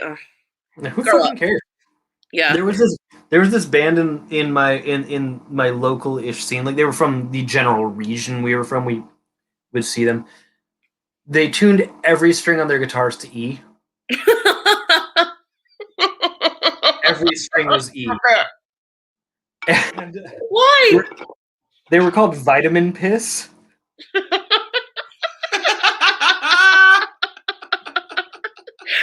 you know what? I like this band. Oh, they were great. Their singer got beat up by animosity. And so they wrote a song. They wrote multiple songs about how he got beat up by animosity. Hang on. The band Animosity, or Yes, just the band Animosity. There was like Animosity Kicked My Ass was one of their songs. Oh my god! Mom and Dad Sent Me to Art School was another song. Like they were like it was truly like nihilistic grind. Like it was just like fuck everything. This is Vitamin Piss. They were, you know, it was not the most misanthropic shit, but it was definitely the most chaotic. Like you could tell they didn't give a fuck. They were just Sounds amazing. oh, they were great. I've got a really good story about Animosity, but it's going to involve trashing someone in the scene that might not be appropriate. Who? You can tell me later. Yeah. Who? I don't care about No, that. I know, but I reckon people will kick off. Okay, yeah. Everybody's watching this. I'll keep that between us. It's a good story, though. I can't wait to hear it. Jamila will forget to tell me anyway. Probably forgotten now. Yeah. Yeah. No. Who gives a fuck about tunings of guitars? I mean, it's the songs that you write that matters. I've heard it. I mean, the Dillinger Escape Plan played in fucking standard tuning and made some incredibly heavy songs. And I've heard bands that detune and do all sorts of weird shit and make beautiful songs. So it's just a fucking another tool in your belt. Also, I don't know how to play music. What's an instrument? Yeah. I don't go too deep in it. It's like someone's written a good song or a good album, then that's what it is. I don't care about the tune. No, I think it's for. I mean, obviously, sometimes I'm like, oh, I'd like an effect pedal to do something interesting with, but I'm not gonna like obsess on that shit. I feel like that's often a real fast track to getting too preoccupied with the tools and not the output. I remember there was this like really terrible hardcore band that got good, a band called Turnover, and I've heard of them. I've never heard their music, but I know the name. no, they were really. They weren't a hardcore band. They were not a hardcore band. They were a punk band. Anyway, they're a terrible punk band that basically discovered Cocteau Twins and then all got reverb pedals, and they were like, "Oh my god, this is how music should be made." And then they started making good music for an album and a half. One album. Album and a half. One album. But Peripheral Vision is the only one. Peripheral Vision, yeah, Peripheral Vision by Turnover is fucking fantastic. I should look this up then. Yeah, no, Yeah, it's a really good record. Then the next album they did, half of it was all right, and I stopped paying attention. But no, it was. Don't ever listen to anything, and like even because I saw them on that tour, and people were asking them to play stuff from the first album. They were like, "No, it's terrible. We're not going to play it." I like that. And I have two pedals for my bass. And obviously bass is a little different from guitar, but one is a distortion pedal. It's the Rat, because that's a good, great distortion. It's not. Sorry, someone's just talking about Joanna Newsom now. I feel that I need to step in. You should. And also, and my other one's a chorus pedal, because if you got, you're fucking set. I think Joanna Newsom. I've seen Joanna Newsom about 3 or 4 times, and she's one of the best artists I've ever seen live ever. Like, absolutely incredible. In fact, this is a story that can relate to the black metal thing as well. So, first time I went to see Joanna Newsom was at a venue in London called it was the Barbican, or was it? It was either Barbican or South Bank, but they have these set rules that like you can only leave the auditorium and come back in between songs. And I was working with a problematic black metal band from Chicago. Oh, I know. I already know who you're talking about. I don't know. They got a singer who we'll just call Blake Judd. Blake Judd, yeah, Blake Judd. And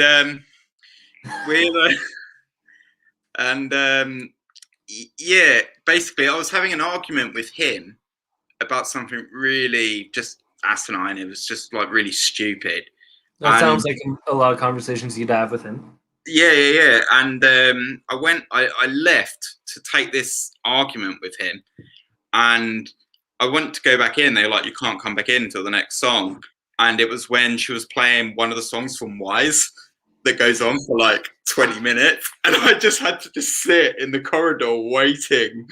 And I was like, just hearing like parts of like the melodies and the strings. And I was like, drifting. God, if there's any more reason to hate this man, it's this. Which album were they touring at that time? Nakmisium? Yeah. It was Assassins 2. The black metal, is it black metal 2? Or I don't remember which is which. I mean, it was the good one. It was like the psychedelic black metal one. That's fine. I think that was the last tolerable thing they fucking put out, though. Yeah. I really loved that band as well. Yeah. I did too. They were one of the most important bands to me for a long time. Instinct Decay. Yeah. That was the record for me. I mean, the one after it too. The first Assassins one I really loved. The second one had some songs, but I didn't listen to it as much. But also, I mean, dude was stealing from people who I knew. So what? No way, really? Of course, everybody that fucking tried to order shit from him was getting stolen from. He wasn't. You know, it's whatever. I also think that it's weird to me how the black metal community is more intent on vilifying him than on vilifying actual Nazis. So even though I think that dude is a scumbag piece of shit, I have a little empathy because I feel like he gets a worse reputation than people who, hate brown people and hate Jews. And like, I'm a Jewish person. I would rather hang out with a junkie thief than somebody who wants me dead, but ideally neither. And we're not stigmatizing drug use, because drug use is good and fine, but obviously people that use drug use as a shield for their own misdoings, that's fucked up. Yeah, I just think that he's a very talented person who has a lot of money behind him and wanted to be provocative and then just kind of like lost it. Like that's like 90% of black metal. It is. Well, no, I mean, I remember that he was dating someone who he got into drugs who overdosed and died, and like nobody even fucking batted an eye. Whoa, I didn't know that. Yeah. No, so some young woman he was dating, he was trying to get sober. He introduced her to drugs. She died, and it was like nothing. I mean, obviously there were plenty of people who were very upset, but it didn't disrupt his career for more than a year. Maybe he came back. What band are we talking about? We are talking about Nakmisium, a black band from Chicago who had some great shit in the early 2000s and ruined their own reputation, to be fair. And again, they're not actual Nazis. Well. What? Well. Tony, take the floor. They had to put a statement out when they were touring for me to distance themselves. And then they distanced themselves because basically like a kind of NSBM label was putting out some of their demos that they because they were on No Colors at one point, right? Yeah, they were trying to distance themselves from. Then somebody sent me the email coming direct from the band to say, hey, shit's a bit too hot for this right now. We really believe in everything you have to stand for. Keep fighting the good fight. Oh, fuck. And we can dig that email out and send it to you. So, like, yeah, no, there was that as well. Yeah. I mean, it doesn't surprise me. Yeah. Yeah. It's just... Yeah. Oh, Madeline, I remember that we talked a little bit about this. But also, I will apologize for our lack of fucking content. Yeah. Yeah, no. I'm so sorry. Yeah. Look, I can talk about Radiation 4 again if you'd like, Madeline. Yeah. I have a lot to say about them. We were pretty turnt, so... Yeah, no, you were. You stayed up till like, what, 5 in the morning in the UK? 6 in the morning? We did, yeah. The second. He's on my stream. I'm sure you were up later after that. Yeah, we did like 5 New Year's Eve countdowns. Yeah, you were just counting down the whole fucking world. I'm gonna get another bag of Takis. Fuck this. Ugh. Hell yeah. I mean, so you've never had these, right? No. What is it? We've talked about this before too. Have we? Yeah, I posted about them online a while ago. But I got a 48 pack of them. Fuego. It's like they're tortilla. Okay, look. Oh, it's a tortilla chip. Yeah, but they're just tortilla chips. They're like Doritos. But they're way better. They're rolled up so that they're like little straws. And I tell you what, if you want to put us together a care package of shit like that, we'll send you over some like phrase bentos, all sorts of shit. No, because of Brexit, we have to pay like fucking £200. Yeah, no, we're gonna wait. We're gonna wait. No, there's reference. Okay. When I go to Roadburn, you know Becky obviously from Roadburn. Well, yes, quite. I adore her. Becky has me pick up Butterfingers for her from the United States. Yes. I use over there. No, we don't get Butterfingers over here. But you know what they are. Yeah. But only because I've been to the US. Yeah, I think Becky gone vegan now too? Yeah. Well, I won't be bringing her a Butterfinger next time. No, definitely not. I'll bring you one if you'd like. Yeah, please do. Yeah, the last time we came over to the US was like when we came over for the Cave-In show. Ah, fuck, that's right. Yeah, and like literally that, like the morning after, I think like the day after we landed, we went for breakfast at this random diner, and we didn't realize like 2 tables back, Becky was sat there. Was she watching you? She was watching us. Yeah, we were talking about Becky when we went to LA. Oh, you started taking fucking photos. Yeah, she was taking photos of us and sending them to us, and like we couldn't figure out where she was, and we were like, "How is it we've managed to go from London to fucking LA, and there are still people that we know here? This is so annoying." And Madeline says Takis are vegan though, which is true, and that's why I'm eating them because I'm not fucking with my diet.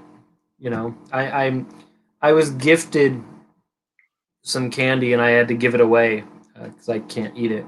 I'm being honest. I don't really like Doritos that much. So if you're saying make it tastier and spicier and roll it into a cigarette shape, I'm so down for that. I don't like Doritos, but I like these a lot. I don't like Doritos either. I think Doritos are overrated. I don't know if I'll get in trouble for saying that. Why? You're telling the truth. Because we don't get good tortilla chips here. Because tortilla chips aren't a thing here.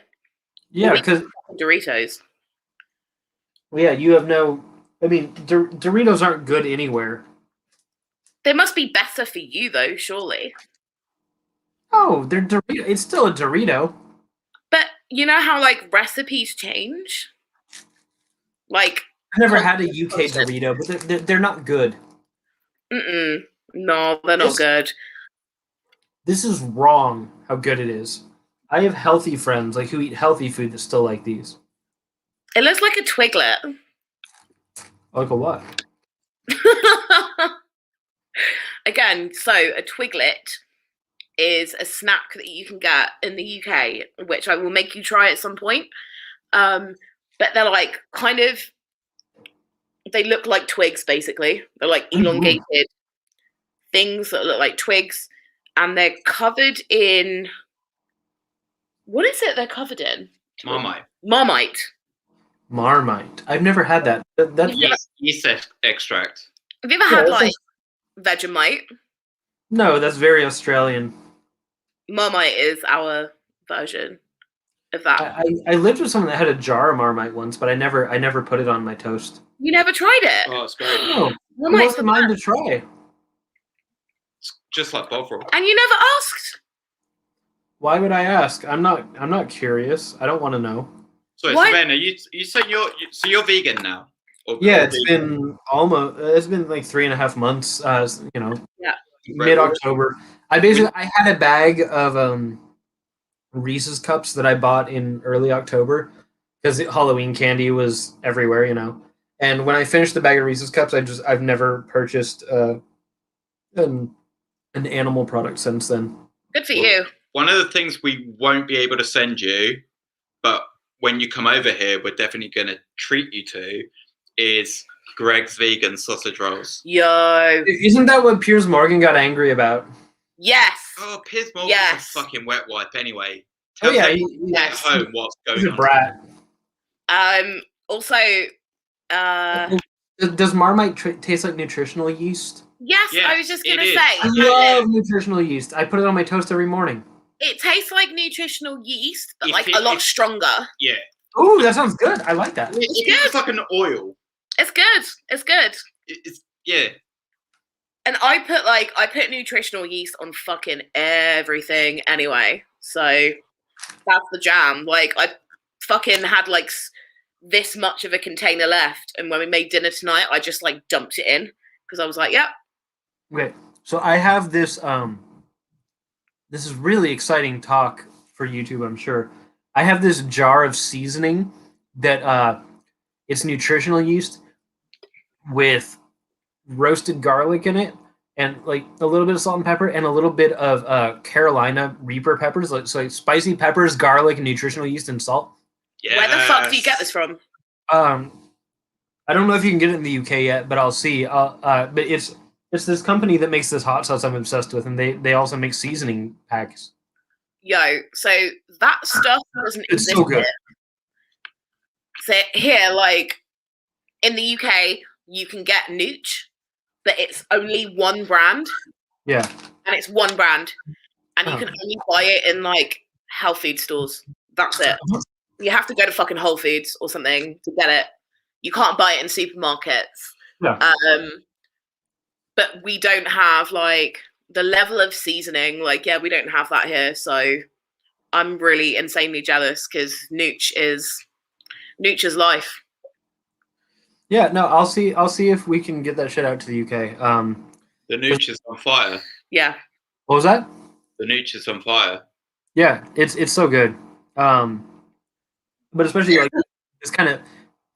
it's garlicky, and I would say it's not spicy, but it's got spicy things in it. I don't find it spicy, and given that you folks in the UK eat curry, so I imagine that nothing is spicy to you.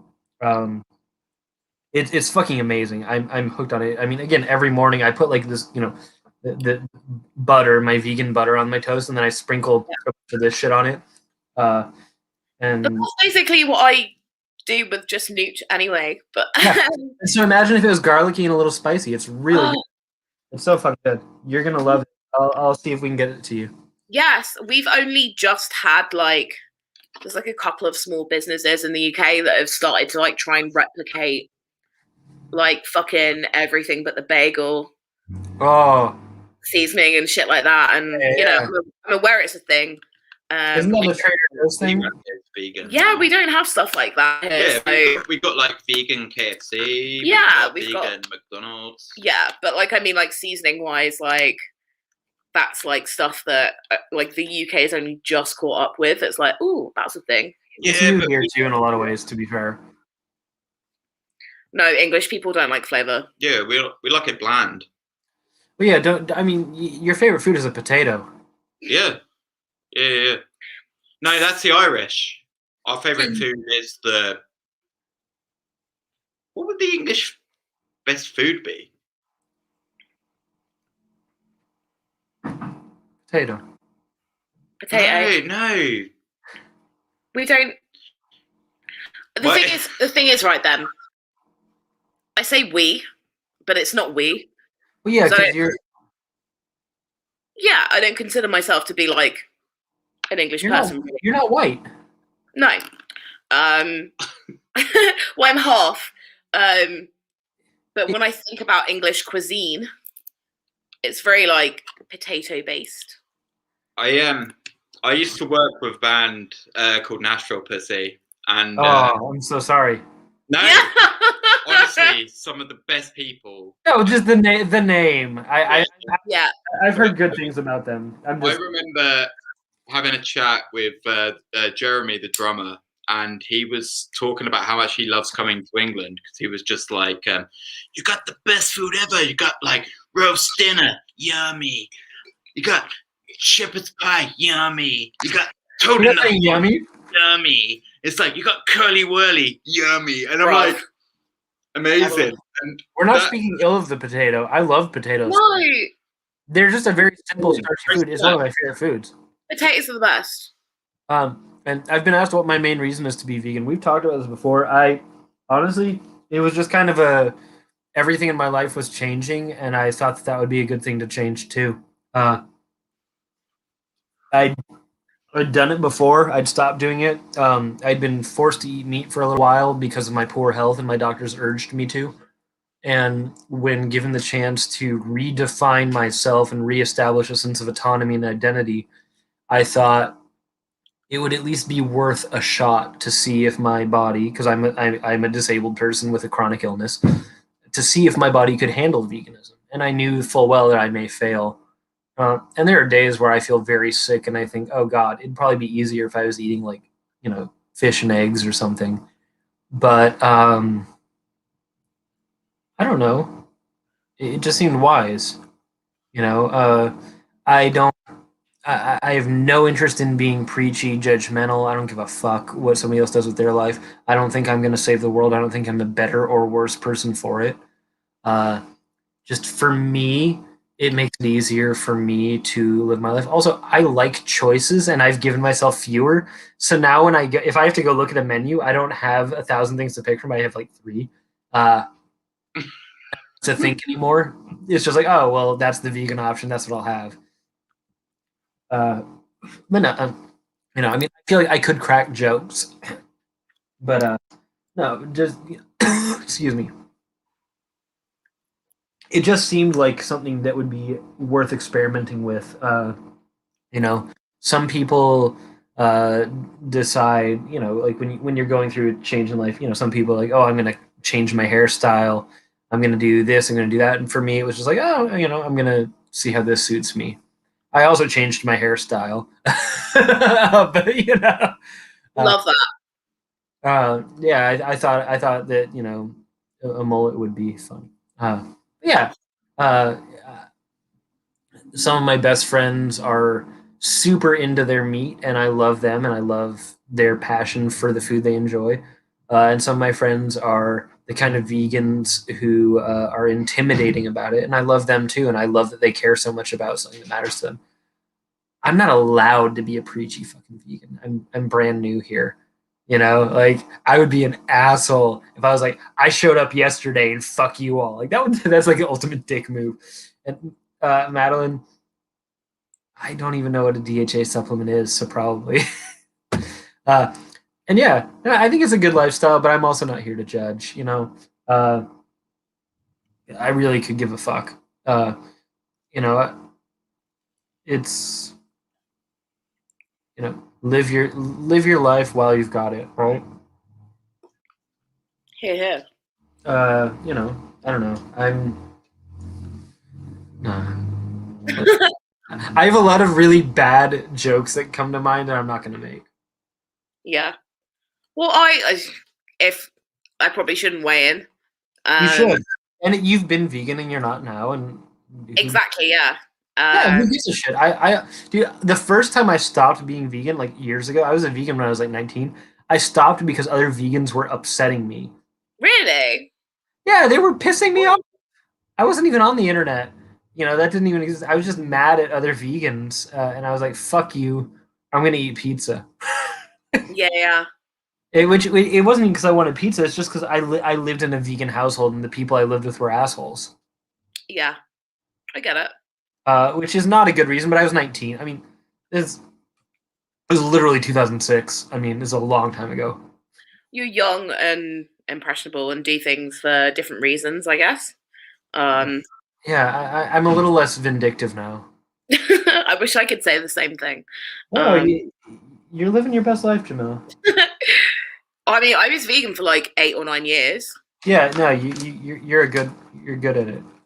Well, yeah, I was, and I was, but I'm also one of those people. God, that looks so good. I want to bite it. Look at it. Yeah, it's like a fucking Cheeto cigarette. Yeah, it's like a vegan flaming hot Cheeto, I guess, right? Yeah, it looks delicious. Had a flaming hot Cheeto? I've never had a flaming hot Cheeto, actually. What? No, but I'm assuming they're similar. Flaming hot Cheeto is the best. But this has lime on it too. It's like spicy with lime. Okay, they're on my list of things that I need to purchase. Well, I've got 40 fucking 3 of them left here. I'll bring you some. Please. I can't remember what I was going to say now. Yeah, so I was a vegan that was told to not be vegan anymore by doctors. Yeah, that'll happen. Which happens. And it went completely against my moral beliefs and my ethics and blah, blah, blah, and all this kind of stuff. But ultimately I had to do it. And I still eat, as vegan as I can where possible, but it's not always possible. But even the act of doing that meant being alienated by, like, everyone I knew who was vegan. Yeah. Which was so, like, sad. So... Yeah, no, and so Madeline here, who's a real vegan, is talking about getting alienated from vegan communities, proselytizing overbearing types. So, yeah. I mean, it's a fucking thing. And shit, I've been called out. Look, I better say, look, this is recipe game. Amber, this is my vegan recipe game. You can. Yes, please. I mean, that said, I would also like to up my recipe game. My room is always cooking things that smell amazing, fucking like roasted potatoes with rosemary and shit. And then I'm sitting there like, making my just egg and toast. Fuck yeah. But yeah, these are also. One day we will get these to you in the UK. It'll be glorious, and you'll also say, "Really, you were that excited about this?" No, but I will, and it will be worth the wait, and I'll be so hyped on it. That's the thing. Because, I mean, if the past year has taught us anything, it's that we don't really have that much to be jealous of America for. It's true. I mean, no, fuck. It's just a bigger, shittier country. Well, I don't know. You have more turfs than we do, I think. We're literally floundering and just murdering our own people. So we're having a fucking great time by ourselves. We don't need to be jealous of anyone. But still, you guys' snack game is like, I get jealous. It's because we love weed. Yeah, true.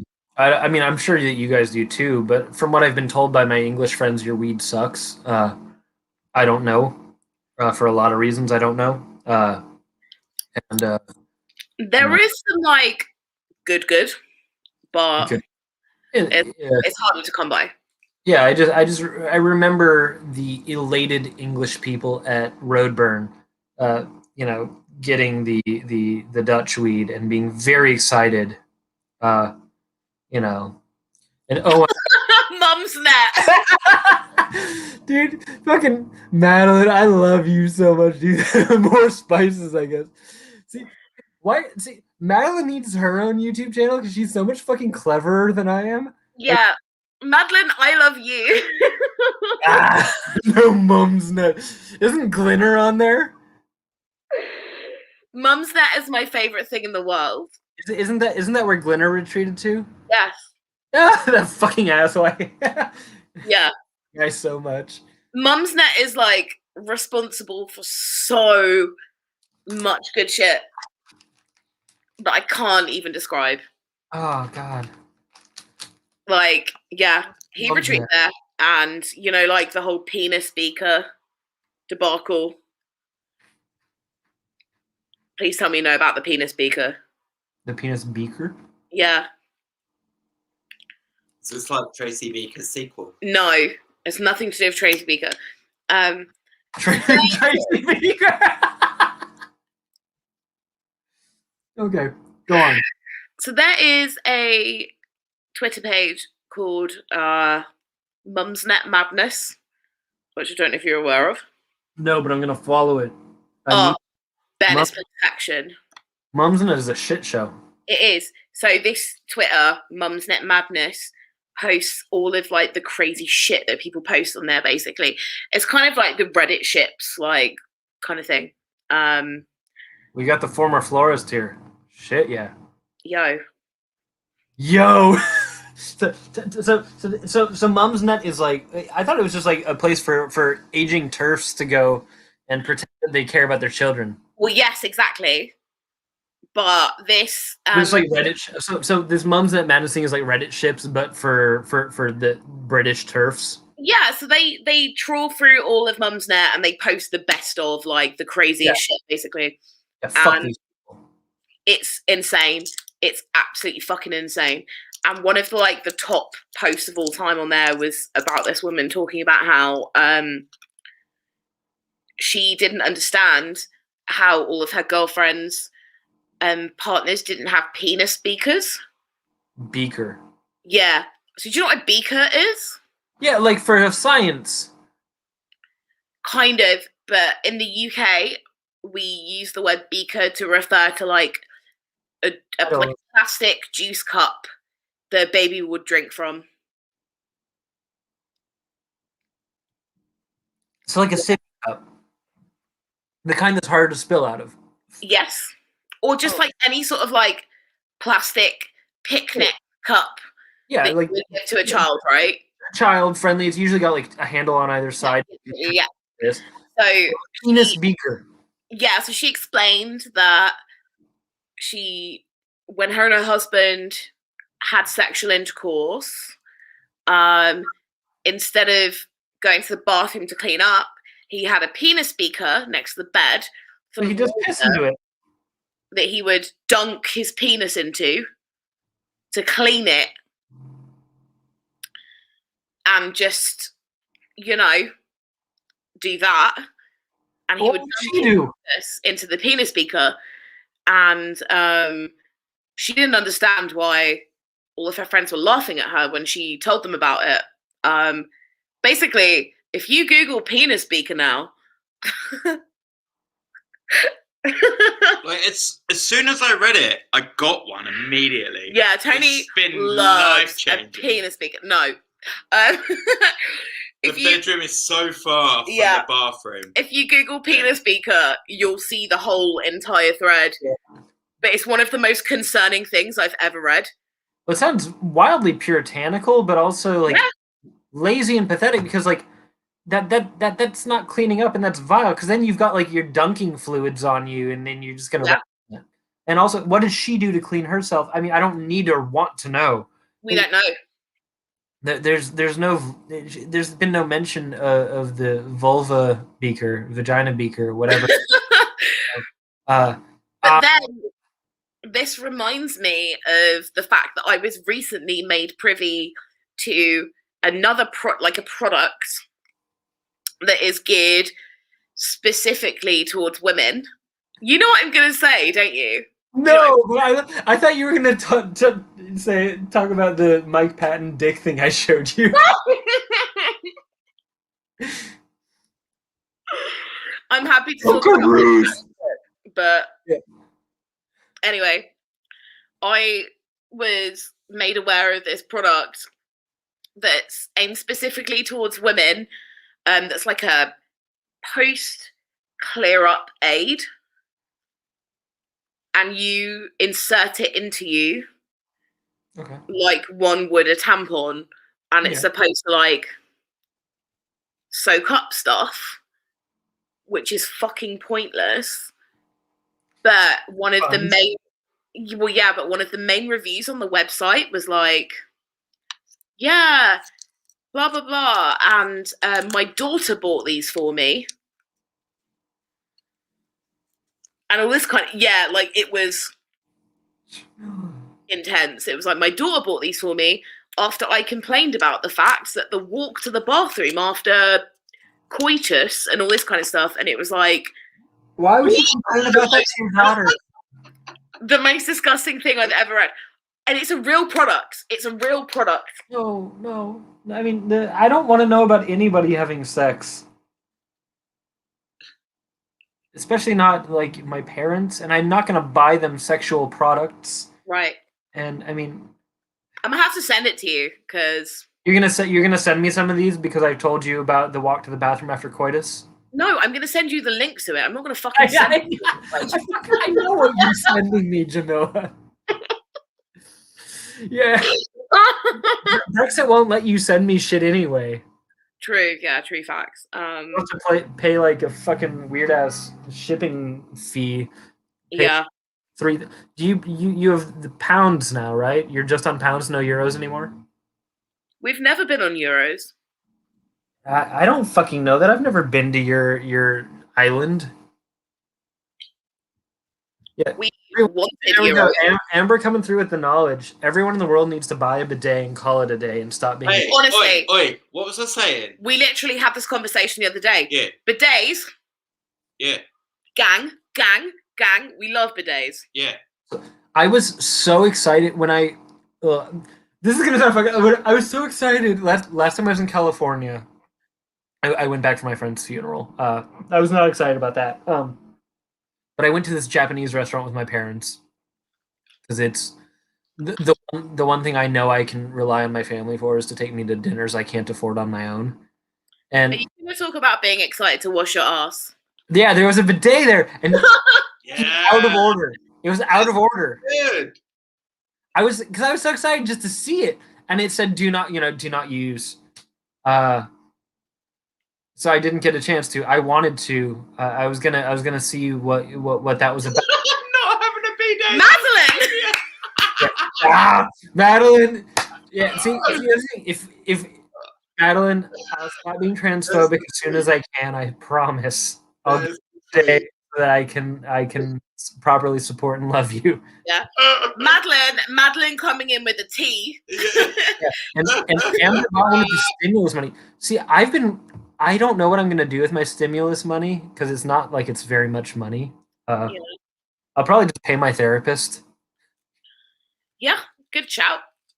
Listen, I suggested we get a B-day because over in the UK, like before every lockdown. So I should have a bidet instead of a therapist. Yes. Yeah. I'm speaking with her in about 12 hours. I will tell her that my friend Tony said I need to fire her so I can buy a bidet. Yeah. I mean, like, dude, if you got a clean ass, you can do anything. I have a digestive disease.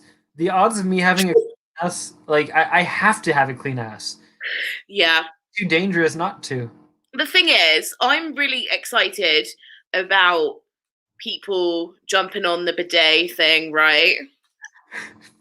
100 bidets. Yeah. I'm envisioning like a 99 Luftballons, but like... Yeah. No, I'm imagining like an Oprah, like, you get a bidet and you get a bidet. Everyone gets a bidet. Can you imagine if that was like if I was like YouTube famous and I could just do that? It'd be like, today on my show, we're giving away 100 bidets. Dude, honestly, I 99 butts, but bidet ain't one. Look, Hannah, I only have 3 friends, and all 3 of them are here on YouTube tonight. So look, I'm Arab, so everyone has a dirty ass, but me. Well, yeah, because you know better. Because we have bidets. Like, that's like normal life, right? So, normal, everyday white people life in the UK, everyone has a dirty ass, and that's like an expectation. So right? Did your Arab parent have to teach your white parent about this? Don't go into this. I had to ask because you're on the half and half level. Just for God's sake. Do you know what? I'm gonna call my mum. Oh, Right. At 1 in the morning. No, I'm Amber, not. you're fucking right. I am sure. Joanna, hello. I'm sure that my mum's arse is cleaner now than it ever was. I'm just gonna end this here now. Yeah. Yeah, they just quit while you're I'm ahead. gonna Yeah, we're calling it a night. The stream is over. My mom's cleaner than it ever was. The only reason I was suggesting a B-day is because at the beginning of lockdown and every lockdown, in the UK, everyone wants to stockpile toilet paper, which is insanity because out of every general necessity, it's like toilet paper is one thing you can live without. Like at the end of the day, the worst thing you could do is just do it with your hand and then wash it off. But then why don't we just you're just taking a fucking hose to it. You're set. Yeah, easy. Also, Amber, extremely fucking valid point. Yeah. Every menstruating person should be given a bidet. Listen, Amber should also be like a co-host here. Amber and Madeline like need to have a show so that I don't have to. Most definitely. But then I just think that like if you poop out your butt, which most people do, you should have a bidet because then you can then clean your butthole. I'm working on not having to poop out my butt. I'll be honest. Me too. It's disgusting. I am working towards a future where excrement is not a thing. That's the future that liberals want. Well, no, I'm serious. With my disease, they can cut my shit out and just give me one of those bags. Oh, you're gonna get a stoma. I mean, I don't want one. That sounds like a no. But they've. I almost had to get one. I was fucking terrified. I was like thinking like, oh, is this when I do I just like find a way to like how do I avoid this? How can I not get a and then the pandemic happened and they're like, we're not going to see anybody for this. I'm like, yes. Yeah. And then instead I can just have a fucking disease. I've got like a friend who got a stoma literally this week. Ooh, I hope. I mean, that's a long recovery period, but I hope they're doing well. Yeah, and he didn't want to have the surgery for a really long time, and his girlfriend eventually persuaded him to have the surgery because that was what was best for him. And now he has a stoma and a bag, and he's like, "Yo, what the fuck?" So I went on Etsy and found a seller that Did you get a cute pouch for it? Yes. Like, I'll tell you after. Like cute, like stoma bags. Yeah. And just like sent a couple to him because I was like, dude, this is like good for your future. Like, if he hadn't have done that, he would have been in way more pain for like the rest of his life. So yeah, it's a cool thing. It's a cool thing, like to think about your future, I guess. But it's not for everyone, I guess. Yeah. Amber, thanks for being here. Have fun at Dungeons and Dragons. Amber's going to do cool shit. Playing Dungeons and Dragons. Fuck. Yeah. We've been asked what we think about a behemoth. I'm going to let you guys take that first. I've got a great story that I can't say here about behemoth, but I do. I feel like that's most behemoth stories. Yeah. Yeah. I love behemoth. Yeah. Behemoth are one of the bands I've seen the most in the world, but I haven't seen them in probably a decade. I have like again, one of those emotional attachments to Behemoth because they're one of those heavy bands that I grew up listening to. Yeah. So they could release an album that was just them farting for like an hour and I'd be like, yo, Behemoth. Behemoth were basically the band their side wanted to be. Really? I feel like I saw Behemoth like maybe 5 times in a couple of years when I was younger. They were just on every show for a while. My friend's dad is from Poland, and living in California, that wasn't a common thing. So we actually got to go hang out with them on their tour bus when they were touring with Dimmu Borgir. That's so cool. It was not cool at all. It was terrible. I had a terrible time because it's all these Polish people just yelling in Polish. My friend and I are sitting there confused, and he speaks Polish, but I don't. And we're mildly amused. None of us are old enough to have alcohol. I was old enough to drink. Was I old enough to drink? No, I was 20. And we're all just kind of, Oh no, you're not. Okay. yeah, we're all just waiting for it to end because my friend's dad is just getting shit faced on Behemoth's tour bus with Behemoth. Okay, that sounds shitty. Yeah, I mean, it's not. Nobody did anything bad. It was just like, okay, But I just remember thinking, I'm like, I feel like a captive right now. And my friends who drove me to the show were not my friend who got me on the tour bus. So my friends are waiting outside. They weren't even allowed on. I wanted them to come on too and hang with me. They weren't allowed. So I stood there for like 5 minutes while my buddy's dad was doing shots of Behemoth. And I'm like, okay, it's time to go. Well, that sounds rubbish. Yeah. I mean, I also know Nurgle has angered a lot of people in recent years, and I don't think he's a bad person. I just think he's a fool. No, he's provocative. Well, I don't even think he's that. I think he'd like to be. I think that he's somebody, and this happens to a lot of people whose musical career takes off when they're still relatively young. They are rewarded for not growing and maturing as a human being, and so they don't. And it doesn't make them bad people. I just think he's immature. You know. What's the energy I get? And I say this to somebody who's I've had conversations with him through, obviously it wasn't like that was an isolated incident. My father was like friends with him. So like I was in situations like I've spoken with him. He's not old, but he hasn't fucking aged mentally. That's the point. Yeah, he's not old. He's maybe 7 or 8 years older than me. He's in his 40s, since fucking early mid-40s. Yeah, which is like 7 or 8 years older than us, Tony. It's not like that's an ancient person. Yeah, but, I mean, that's no excuse. My friend is older than him. That's like, young enough to know better, though, right? Oh yeah, but I think the thing is like that band started when he was like 15 or 16, and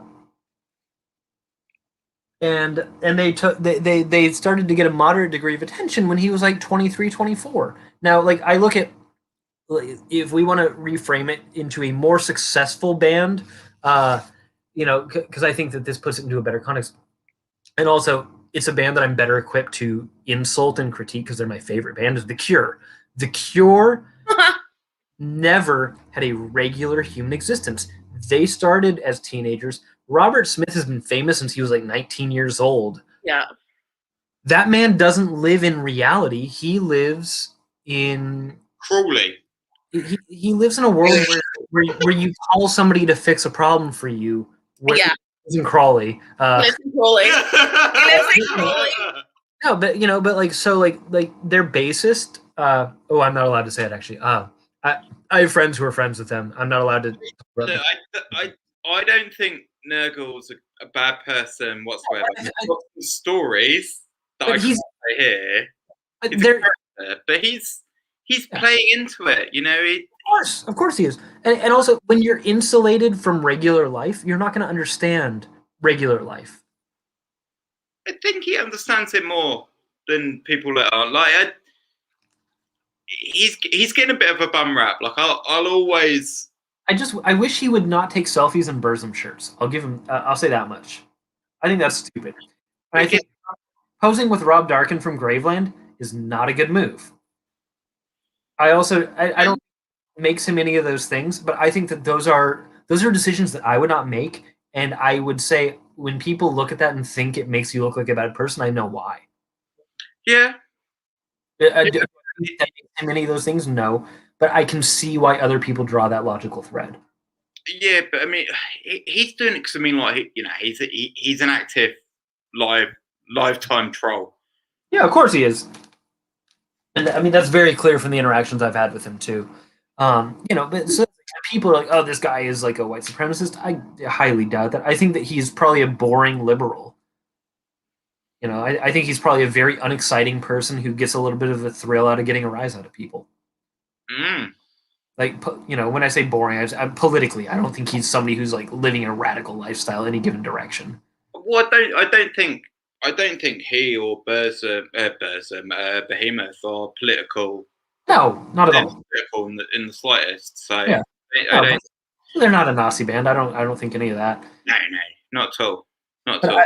I think that some of their stirring the pot maybe makes a lot more sense in Europe than it does in the United States, where we have, to be fair, also the way things are in the United States right now, and some in the UK, when I look, the divide is so much starker and the stakes are higher. And so some of that stuff where you're kind of giving a middle finger to the world, it doesn't play as well as it used to, because now there are actual real consequences that there weren't 15 years ago when dudes started doing shit like that. You know, so I don't know. I still, when I hear that riff and chant for Eschaton, that's still fucking exciting as hell to me. I don't. I didn't. I haven't paid attention to the last couple of Behemoth albums. I haven't needed to. Yeah, exactly. After Demigod, it felt like the next 2 or 3 records kind of sounded the same, and I already had Demigod. Yeah. Well, I mean, what was the one after it? Was Evangelion? Fuck knows. I went Demigod, then the Satanist, and that's about it, really. Yeah. I mean, I promoted him on the Demigod album. You were, dude. Yeah, okay. Ooh, that's the shit. Old Rotting Christ albums. Ooh, Oh, Hierarchy. That's Yeah. fuck. I promoted Rotten Christ as well, and this was a really upsetting thing because it was a really good lineup. That's the shit. Old Rotting Christ albums. Oh, we caught up. There we go. We had an echo. Hi, Madeline. Hey, I got tired of trying to communicate through the chat. What you said. So I want to hear. Oh, what are you drinking? Oh, this is just a Guinness. Nothing exciting. It's not just a Guinness. A Guinness is a legendary beer. I did want to chime in though, saying that I actually think that they have been on an upswing the past few albums. Like it's like I reckon with that too. If like Nurgle keeps on getting like acting out dumber and dumber in public. Did y'all hear about that like whole like I got kicked out of the YMCA for like wearing a like Satanist black metal shirt, then like later on was just like, oh, I was just fucking making up that story. Like he's such a little shit, like, and that's like his whole thing. I vaguely remember that. I do vaguely remember that. But honestly, the last one, You Love Me at My Darkest, or I Love You at Your Darkest, that one fucking ripped. It was really good. I caught them on the tour in 2018 when they went out here with At the Gates and Wolves in the Throne Room, which was a fucking wild lineup, and that was a really good tour too. Oh, At the Gates. I love At the Gates. Like, What's up, Amber? Welcome back. Fuck Dungeons and Dragons. Yeah, I can't say my Nurgle story here, but you're gonna fucking love it. You can tell me later, okay? I love you, Tim. So, but okay.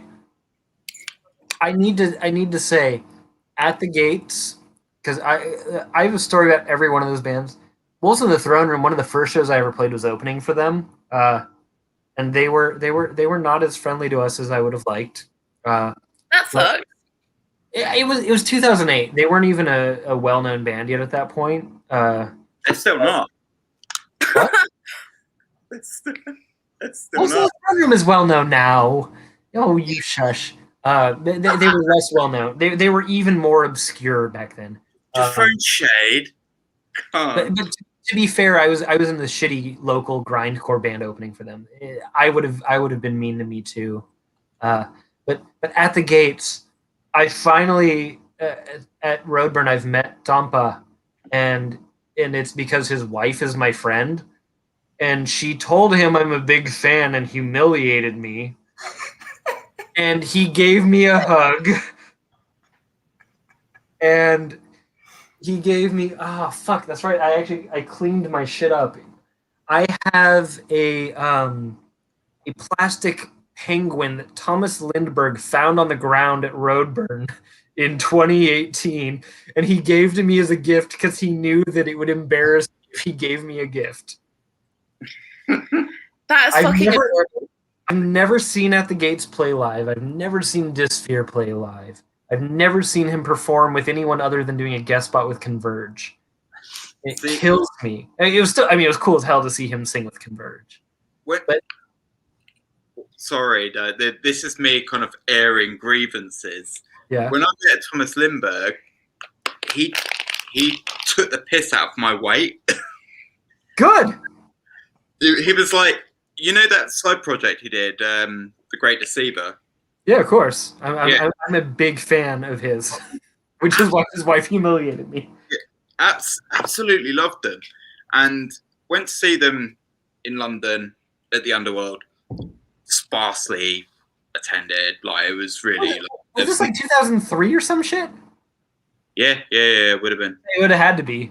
Yeah, and he was just there, and he was sat at the merch doing merch, and at the time I was a lot more slight than I was, and I think I asked for like a kind of like a youth large or like kind of like girl size t-shirt, and he just what's the style those days? Yeah, but he started ripping into me about my weight. It's like, oh, you should put on some weight. I'm like, yeah. And he was like really going hard on me. And I was like, okay. And because I was quite young at the time, it's like 18, 19. And I was just like, this is one of my heroes telling me I should put weight on. I'm like, what? Well, that's what he does. He fucks with you. But like, he's very sweet about it. Like, I have nothing but admiration for him, but it still pisses me off. I've never actually seen one of his bands play. Do you want a really hot take? Yeah, go ahead. Gates only got one good album. Which one is it? The Slaughter of the Soul. Yeah, I mean, it's Not Red in the Sky. Sorry, Not Red in the Sky. Red in the Sky's all right. Okay, let me say this. That is a hot take. Slaughter's the best record. There's bits from Terminal Spirit Disease and Red in the Sky that are good, but there's only one truly good album. I say they're a band that's done 1.5 good records. I mean, I not only enjoy their entire classic run, but I enjoy both the comeback albums as well. I think their most recent album was fucking monstrous. Have you heard it? That's good.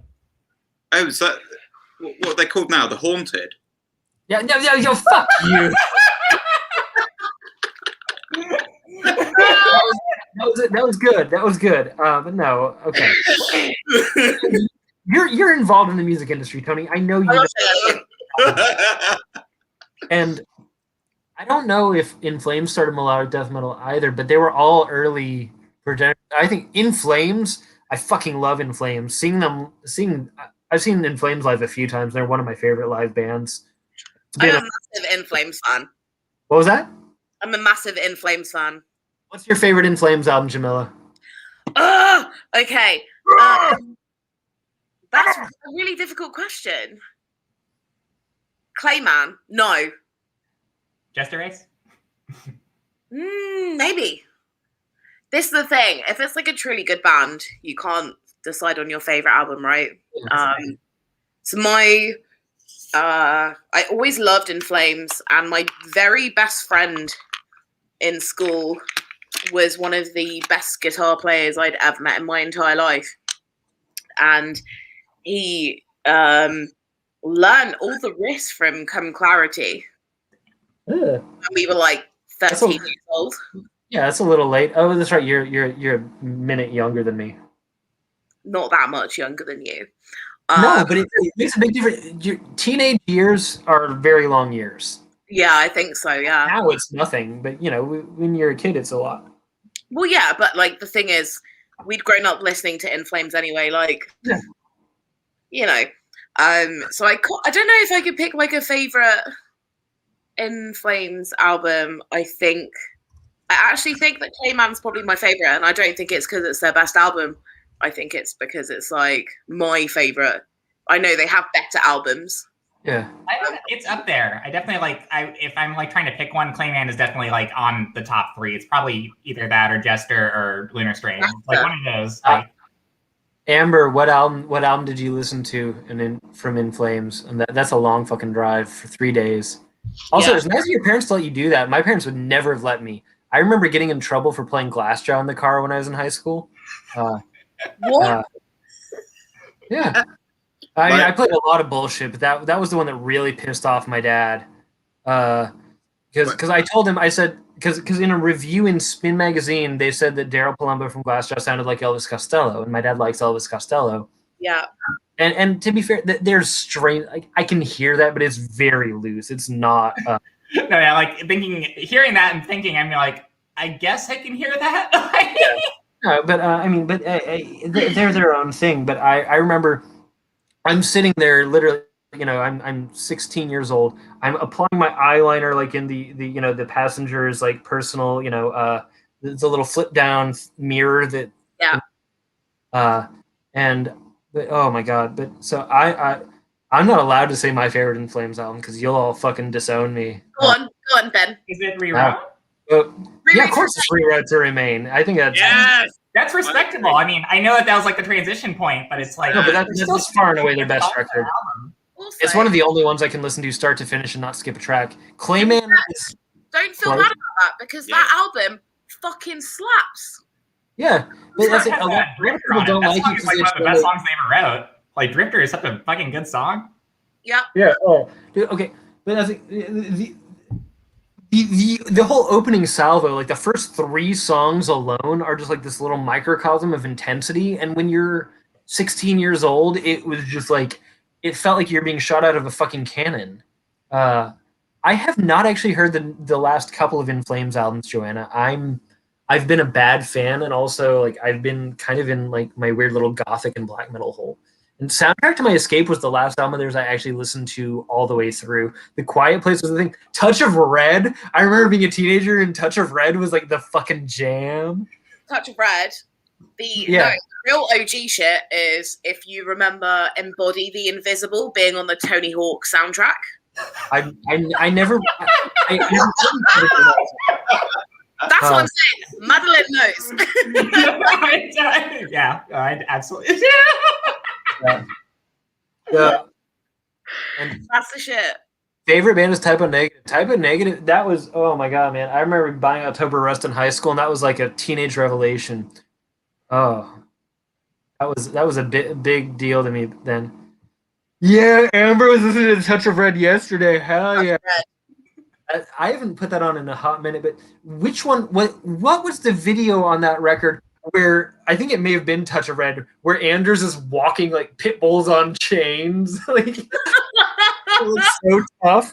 The music video was so ridiculous because it was they were trying to break through, and that was like when the Headbangers Ball and MTV2 was a big deal again.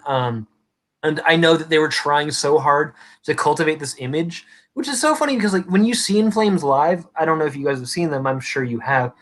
Anders is such a sweet, gentle, friendly frontman. And so like I remember him talking about like how he's all of our friends now. I literally ran through the crowd to throw my band's demo CD at him, and he was all excited. He's like, "Oh, thank you. We'll listen to this." I'm sure he threw it the fuck out. But, it was like them in Between the Buried and Me, and it was like one of the most exciting shows of my life as I was like 21. That was was I 21, 22? Yeah, it's 22, 2009. We're not going to make ourselves younger than we are. But and they still played like Only for the Week and shit. Oh, Only for the week. I mean that is the jam. That keyboard. Yeah.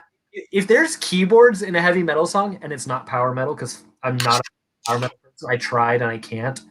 If you've got a heavy metal song and there's keyboards, I'm such a sucker for that. Like the cheesy, corny, gothic synthesizer. Okay, on that note, speaking of current events and tying that back into not fucking with power metal, how do you feel about Bodom, though? How do I feel about Bodom? When I was 14, I was either 14 or 15. One of my friends, when I was a teenager, I was part of this thing called the Linkin Park Underground. It was their fan club that you had to pay to be in. I had a friend who bought some heavy metal CDs that she didn't like, and she sent them to me. And they were one of them was Blackwater Park by Opeth, and the other one was Children of Bodom. I forget the name of it. I forget the name of it. It was the one with Bodum After Midnight. It was their third That was record. Follow the Reaper, I think, wasn't it? Follow the Reaper, yes. Both of those, both of those were constantly on rotation for me as a teenager, especially because they upset my parents greatly. I loved, I loved Children of Bodom. I loved Opeth.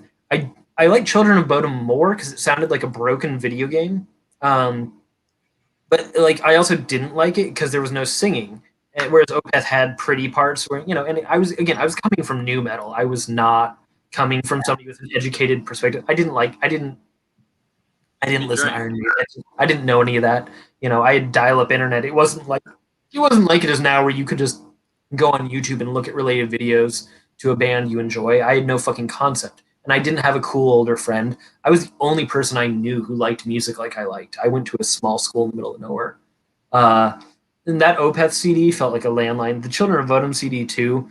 But I mostly just remember Bodom After Midnight because it had that one part where it was the guitar and the keyboards were going like and it was so annoying. And anytime I had to do chores, I love that shit. Did you ever get a chance to see them when you were a teenager? I saw Children of Bodom when I was 19, and they had just put out "Are You Dead Yet?" or no, "Are You?" Was it "Are You?" It was "Are You Dead Yet?" It was the first one that I didn't like as much. Yeah, I remember that too. I'd say no. I was like, I think I might be done with these guys. Like the one before it, the Hate Crew Death Roll, I really liked. It was chunkier, and I was really into metalcore, and that was a perfect time for me to have an album like that. I don't know if I would like it now. I haven't tried Children of Bodom in a long time. But the first three Children of Bodom records are fucking untouchable to me. It made me wish that I understood how to play guitar, and I'm a bassist. One note at a time, please. Thank you. Ben. What? Don't want to interrupt you. But I've just realized it's 2 a.m. Go to sleep, dude. I love you. Sleep because I have work in the morning. Yeah. Well, okay. Again, tonight we were drinking for Papa Bowden. We were. Okay. Cheers to him. Skål. I'm near the end of my second beer. Love you. Finish mine, but I'll still give the glass cheer. All right, Jamila. I'll talk to you soon. You and Tony get some rest. Bye. Bye. Bye. I'm cutting her off while she's saying goodbye. Fuck that. Such a good friend. Amber, Children of Bodom was the first. My mom burst into my room when I was a kid and told me to turn my bedroom lights on and stop listening to depressed Kermit the Frog. So that sounds more like something you'd get for Immortal. Yeah. Or, with his fucking weird ass salamander vocals. Sounding like Popeye the Sailor. And Hannah was really into one Opeth album for a couple years. Honestly, I still think that a lot of Opeth's material is phenomenal, but I haven't followed their new stuff in over a decade, really. I listen to each new album once when it comes out, and it's never bad. It's just I'm not the target audience for that. And to be fair, if Opeth tomorrow released an album that sounded just like Blackwater Park, it's not being the target audience for it anymore. It was a time and a place in my life when I listened to a lot of music like that. Now, I don't really. I mean, I was really excited by the new Ruins of Everest album that came out because it sounded kind of like Celtic Frost Monotheist to me, which I think is the coolest fucking record possibly ever. And also because the Ruins of Everest are incredible. But I am less taken by a lot of really well put together heavy metal because I think as somebody who's been in bands for a while now myself, and I'm not saying this is like talking myself up. I'm in bands that mostly suck because I'm in them. I like hearing music that is sloppy. I like hearing music that is human, that is imperfect, that is raw and nasty. And when I hear something that's really clean and perfect, I understand that is the work of people who I cannot relate to because I'm a mess. I can't do that. And Amber, we love that you're sober, and your Diet Coke is probably delicious. I've been going back and forth between my beers and a Red Bull because I don't want to get drunk because it makes me I don't like being drunk. And yes, but Yeah. All right, Alejo. Yeah, I didn't throw out the condolences for Alexi Alejo there. Yeah, no, that was the thing. I didn't know what to say about it when it happened, because I feel like it would be inappropriate for me as somebody who's not been involved in them for a while. But I still have nothing but love for that band. And they were one of the silliest, most fun bands I've ever seen live. I think, oddly enough, so when I saw Children of Bodom, and it may have been when you saw them too, Madeline, they were on a tour opening. They were the first band. So it was Children of Bodom, then Mastodon, then Lamb of God, then Slayer. Oh damn, that's oh, I remember that tour. I didn't go to that one. I Yeah. actually saw them like a couple years before Are You Dead Yet era. Oh, you saw that? Death Row. They had a Mon Amarth opening for them when I saw them. Oh, that would have been fun. Yeah, that was a fucking wild show. Like Amarth, but I feel like they'd be fun to see live. I busted my fucking nose open and I was bleeding all over the place as like a 16-year-old. And I was like, this is really cool. And also I'm scared that I broke my nose. but that's the right time when you're a teenager. Like, fuck yeah. Yeah. No, it was like metal, heavy metal. Yeah, it's exciting, right? I don't hate Slipknot, but I understand the impulse to hate them. Did you bother listening to their last album? I think I heard it once. I was listening to it like last week. I legitimately like it. I think it's probably the best they've done in their career. Yeah, I mean it's weird. I went through a very strong opinion phase with music in my 20s, and now that I'm, closer to 34th and to my 33rd birthday, I don't care. Yeah, and not like in an I'll fuck everything way, but like I don't have opinions anymore. I'm just here to have a good time. Amber, you got guest listed for Opeth and In Flames a few years ago. It was kind of all right. You see, I also feel like Opeth are well past the time where I would like to see them. I was supposed to see them in 2005, and that would have been the last time I would have really wanted to see them, because I think that was around the time that Ghost Reveries came out, and that was the first album of theirs that I wasn't in love with. Then they put out Damnation. Was Damnation after the Ghost Reveries? Yeah. I'm not enough of an Opeth person to tell you. They're one of those bands that like I could always tell. Like I listened to them every once in a while to check in and be like, "Oh, these guys are really talented." And then it was just like it's not clicking. Like it never clicked. Somewhere in Opeth's catalog, they had this album called Damnation. I'm gonna look up what year it came out. No, that was earlier. Damnation came out in 2003. It's an acoustic record, and I fucking hate acoustic records, but it is amazing, and it shouldn't be. There's no reason why it is good. It just is. It happens to be really good. That's the last great album they put out. But yeah, so that's 2003. So I guess Blackwater Park was the last heavy album they put out that I really loved. And yeah, seeing Slayer live was really fun, but it was also kind of that moment where I realized that I had about 5 Slayer CDs more than I needed to have, because I literally, seeing Slayer live and having Slayer albums in my collection, I could not tell which song they were playing half the time until he started to sing, and I was like, oh, those are the lyrics. No. Which was embarrassing. What was that? If we're throwing out the heat on At the Gates, that's the heat I have for Slayer, because I'm just like, I don't. Oh, I know I recognize their importance in the scene and in history of thrash and everything, but like, do they need more than 2 albums? Like, I will go to bat for Seasons in the Abyss and South of Heaven, and I acknowledge that Rain and Blood is important, but I like the stuff that was a little more varied, because I don't like to have the dial cranked to 11 the whole time. It's not as easy to tell that it's cranked to 11 when you don't slow down a little bit. Exactly. There's no dynamics. It's like, even for thrash too, like even for early thrash, it's like there are plenty of early thrash bands that I love. Like I'll still like, I'll put on an Agent Orange or like a Holy Moses album like pretty regularly, but like I don't really go back and listen to Slayer that much. So my thrash, because I'm a lot less of I'm not a purist, and I'm not good at this. I like Ride the Lightning. It's probably the only Metallica album I really know, to be fair. And I like Anthrax, which is blasphemous. I know everybody fucking hates Anthrax. I like them. I think the first Flotsam and Jetsam album may be my favorite thrash album, though. The Doomsday for the Deceiver. I think that shit rips. I don't know why. It just happens to be the one that I connected with. I couldn't tell you why it's any better or different. They have that song "She Took an Axe" that's about fucking Lizzie Borden. Do you know the song? That's one of the few Flotsam and Jetsam songs I've actually heard. Yeah.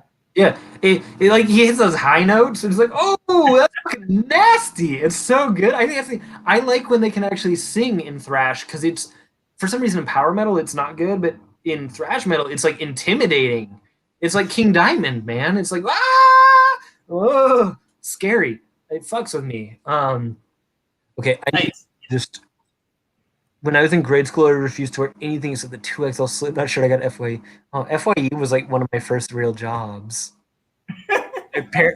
Your dad took you to meet Carrie King when you were 11 and you laughed. That's adorable. And also, I feel like I wouldn't have known who Carrie King was till I was probably 16 or 17 because I'm a fucking poser. Creator fucking rips.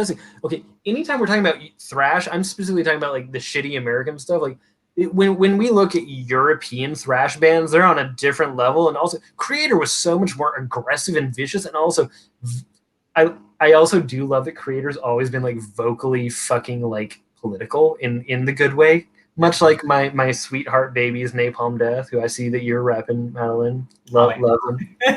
Like that's the thing. Like, oh, I love that. No, Creator is fucking. It's wrong how good Creator is. But like I feel like when people talk about like the big four and shit, like I'm marginally interested, but I feel like I know that's just in terms of sales. They're not like the four best or anything, but I feel like that really undersells a genre that I ostensibly enjoy, but all of the examples of thrash that are given to us are far less exciting to me than the genre has potential to be. Yeah. I mean, listen, I like my shit messy. You know, all those bands that were like kind of cross-pollinated with Celtic Frost and Venom and shit are way more exciting to me.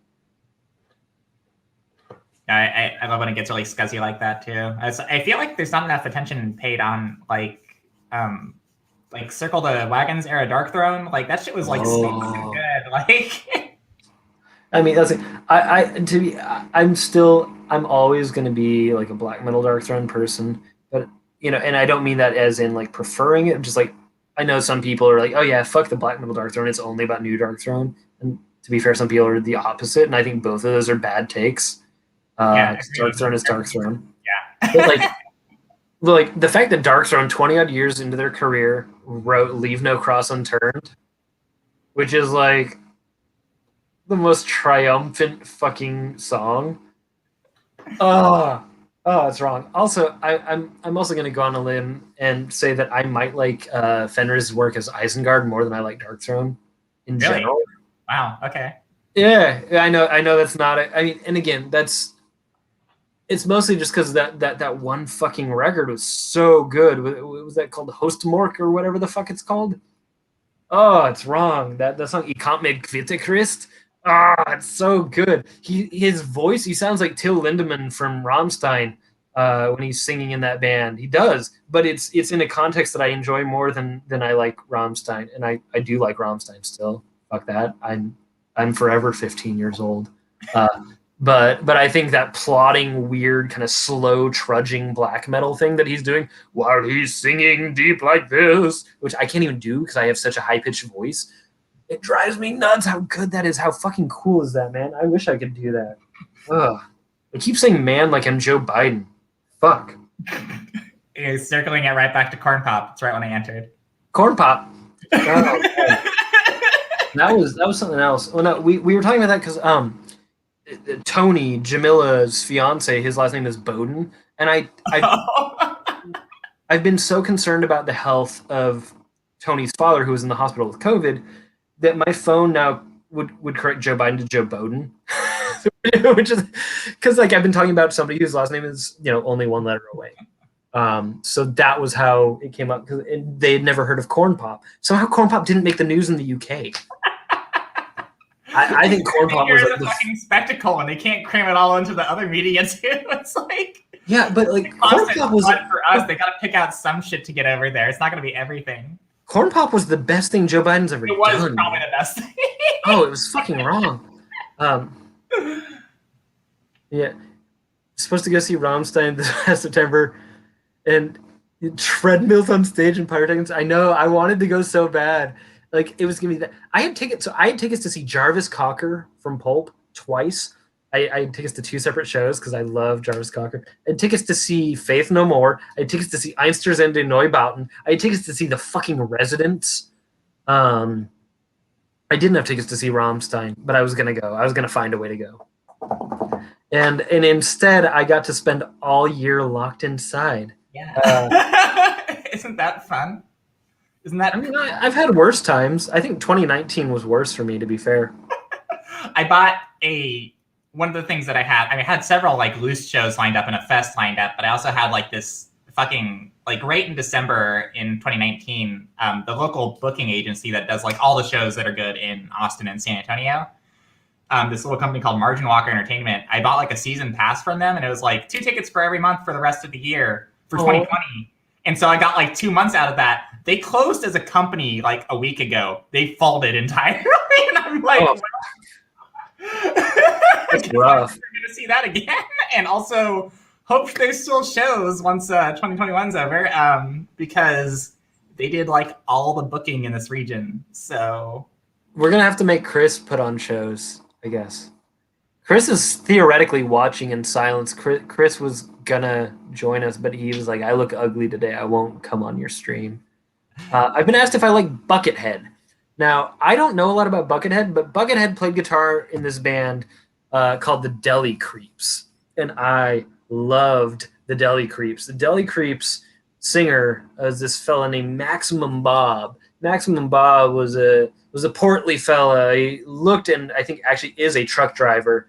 Maximum Bob was the guest vocalist, backing singer on the first Mr. Bungle album. So he's kind of like a creepier Fat Mike Patton. And Madeline, have you heard the Deli Creeps album? I have not. No.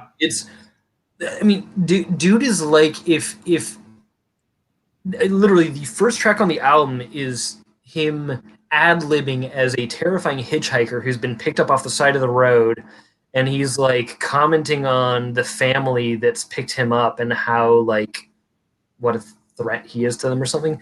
It hasn't aged terribly well, but I remember being young and being fascinated with it because again, anything remotely related to Mike Patton is of interest to me, and this guy was the other singer in Mr. Bungle, and he does have that range. He really fucking does.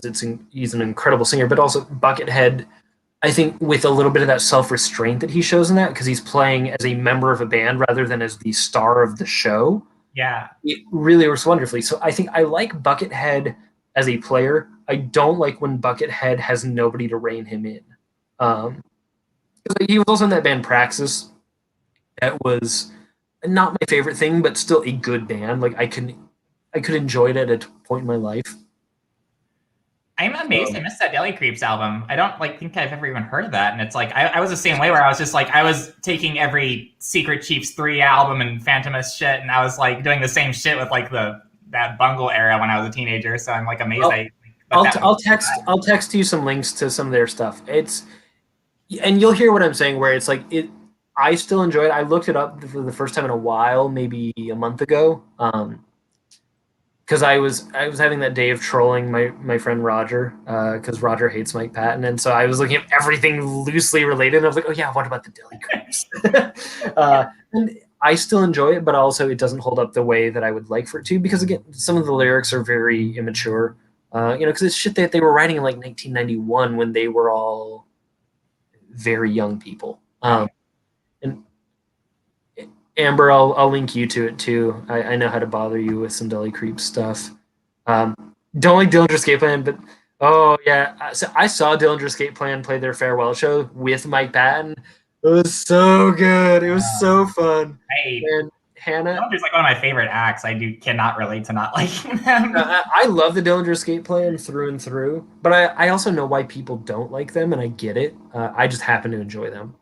And Hannah, I've been listening to so much hardcore these last few months because, like, and we are well past the point of it being like a sticking point for me. But like, when I got dumped last year, it was kind of one of those things where my whole world was just like fucked, and I was going for nostalgia. So I started listening to a lot of like my old like teenage favorites. But then also I started finding like newer hardcore, like that band Gouge Away. I've been obsessed with for like, the last couple months because like, oh my god, her voice kills me. They also happen to just rip, and they're not like, it's not like, you know, Meathead Hatebreed hardcore. Yeah, exactly. Like, but like that song Ghost, I can listen to on repeat because that grindy. They have. I never talk about a band's tone, but the way the bass guitar sounds in that band is fucking wrong. They've got it so perfect, and she screams like she's being tortured, but I hope she's not, because she deserves to have a good life because she's an amazing singer. But I can relate to feeling that way. Like it channels something that I understand. Yeah. So that Gouge Away album I cannot stop listening to. There's a ton of good hardcore out there. It's like oh yeah. I never resonated with like the beatdown shit. Like I was never going to be like the person that was going to listen to Madball, you know? Like that's just like I like Biohazard, but I mean, you know, that's about as far as I would step away too. But it's like and even that probably hits more because I got it when I was really young too. I think Biohazard was probably the first hardcore band I was really exposed to outside of Biohazard. Yeah. My older brother has a Biohazard CD, and I was like, "Oh, this is cool." So my first show, like without a chaperone, was Sick of It All. So like I'm partial to the NYHC sound, and I've been asked if I remember Sonic Syndicate. I remember the name. I don't know if I ever actually heard them. Not ringing any bells on my end. I think that may have been after like. So I think for context, because it's important here, because some of these things do have. I'm 33 years old. And so I feel like I was very much in the Trust Kill Records era of metal and hardcore.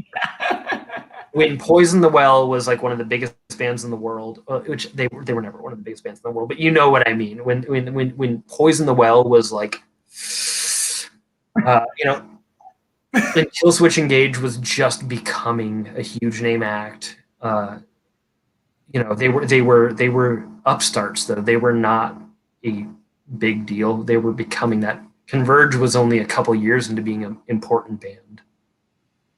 An embarrassing little tidbit I can tell you that will probably click for you and no one else, but I found out about Radiation 4 because they were in a little card insert on a Bleeding Through album next to an ad for Bury Your Dead, which I both listened to heavily. I listened to. So I found Radiation 4, which nobody watching this knows, but Radiation 4 is like my favorite metalcore band of all time. Are they? Maybe they might actually be. I say that jokingly, but I might mean that. Radiation 4 was on a Century Media Records sampler CD that I bought at Hot Topic in 2002. Maybe 2003. 2002.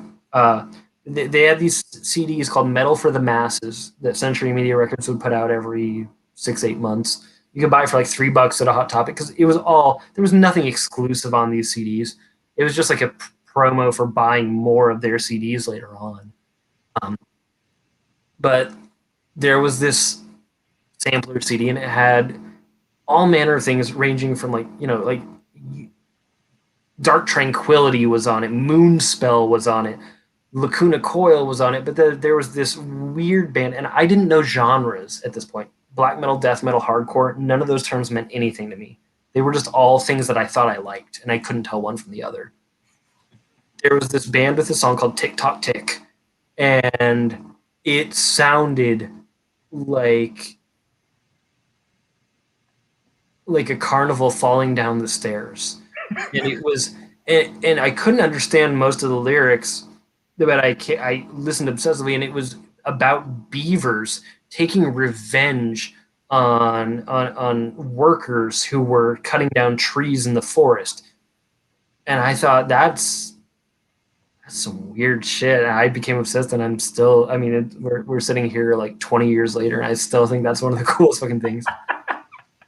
And so, Amber, you missed the IRL era of hardcore before it was just. Yeah, I mean, to be fair, I was turned up. I was a hardcore kid, and I hated hardcore kids. I mean, that's part of why I got out of hardcore. I mean, that's part of the history. It's always been that way. You had a 12-year-old crush on the manager at Hot Topic. Oh, that's adorable. Paul. I'm going to tell Paul about that. I'm going to tell Paul what you said about him. Amber, you've got... Like, so what we're going to have to do, because Amber's birthday is coming up, like, next week, we're gonna have to fucking send you all this Killswitch Engage shit. I still probably have my copy of Alive or Just Breathing somewhere around here. I'll send it to you. We're gonna make that happen. Make your teenage dreams come true, and you can finally impress Paul. You're come full circle.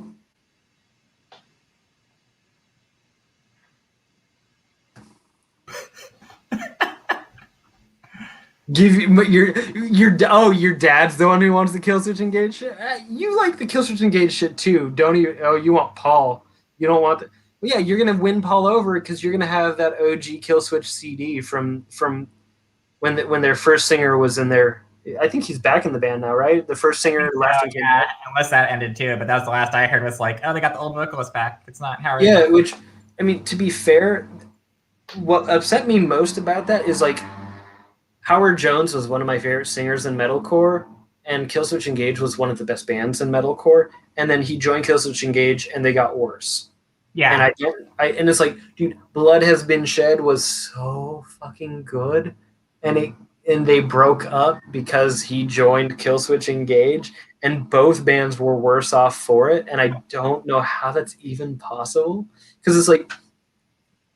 When you got the dude who sang like fucking She Speaks to Me and all this cool like anthemic stuff, and then you're like gonna make him just sing power ballads? Yeah. That's the thing. It's like they didn't get worse because they changed vocalists, but it seemed like it was an appeal to their older fans when they did change back to their original vocalist. And it was like that wasn't why they got worse. They just started writing more anthemic it's because they got songs. Like it's because they got somebody who could actually sing at length, and they decided to write ballads, but like I didn't want ballads from them. I wanted to have more. Like, My Last Serenade was as close as they needed to get to a ballad. Yeah. And they just were like, I guess that's our song, so let's base our entire personality as a band off of that one track and just amplify all the parts that we thought were successful. Like, yeah, but even then, that song only worked because the chorus was just a chorus. It wasn't the whole song. Yeah. When I heard the end of Heartache, it was like I didn't like that. It did not do anything for me. And yeah, so my favorite band was Cradle of Filth, probably around that time. I mean, I have no idea how old you actually are, Amber, but my favorite band was probably Cradle of Filth when this dude who was 40 was loving Cradle of Filth. Because like Midian was the coolest shit. Midian is still the coolest shit. I don't know how much I'll go to bat for later era Cradle of Filth. I've heard that they've come back around on their last album. I have no input there.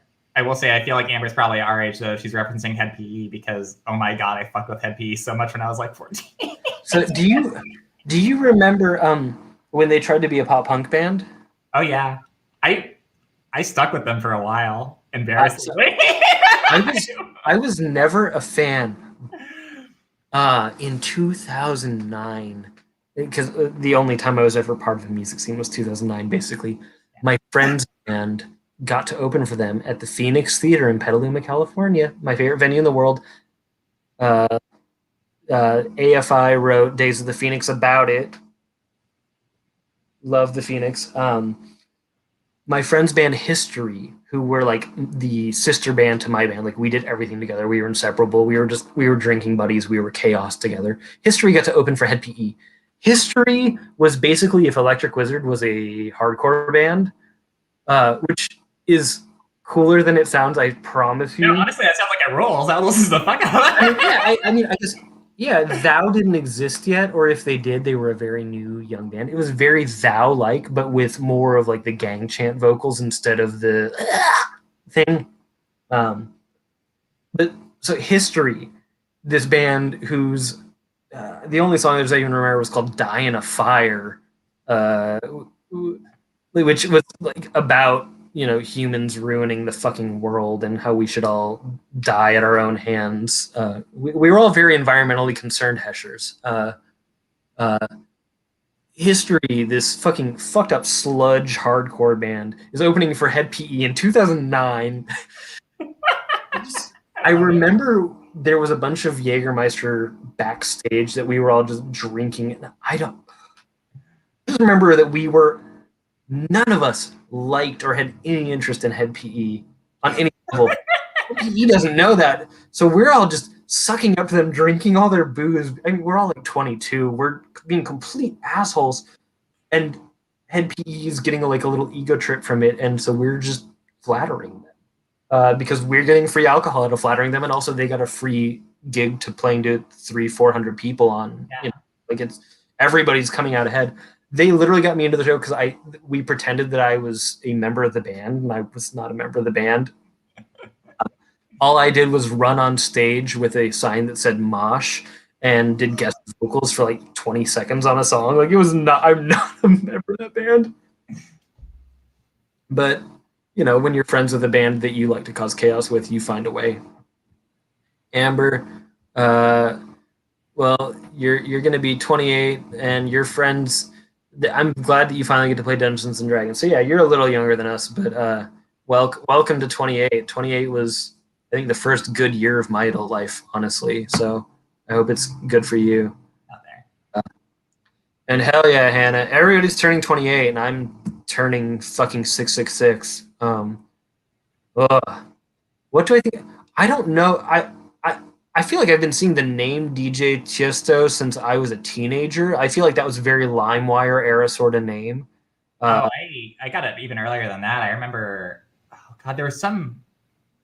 But I've never actually heard dance music that came out when I was like 12 years old that I don't remember the title of, and like it very heavily featured Tiesto on it. And I heard that shit when I was like 12 or 13. He was like the only electronic artist I knew outside of like. It was that and like Aphex Twin, so like completely disparate like electronic musicians, and I was like, all I knew about was Darude. Oh yeah, the Sandstorm, the greatest song ever. Yeah, of course, masterpiece. Yeah, I mean, but I've never heard. I can't have an opinion on it. I haven't heard it. That's not to say that maybe I'd like it. I love a lot of electronic music. I feel like it probably wouldn't be my thing, just from what I understand in context.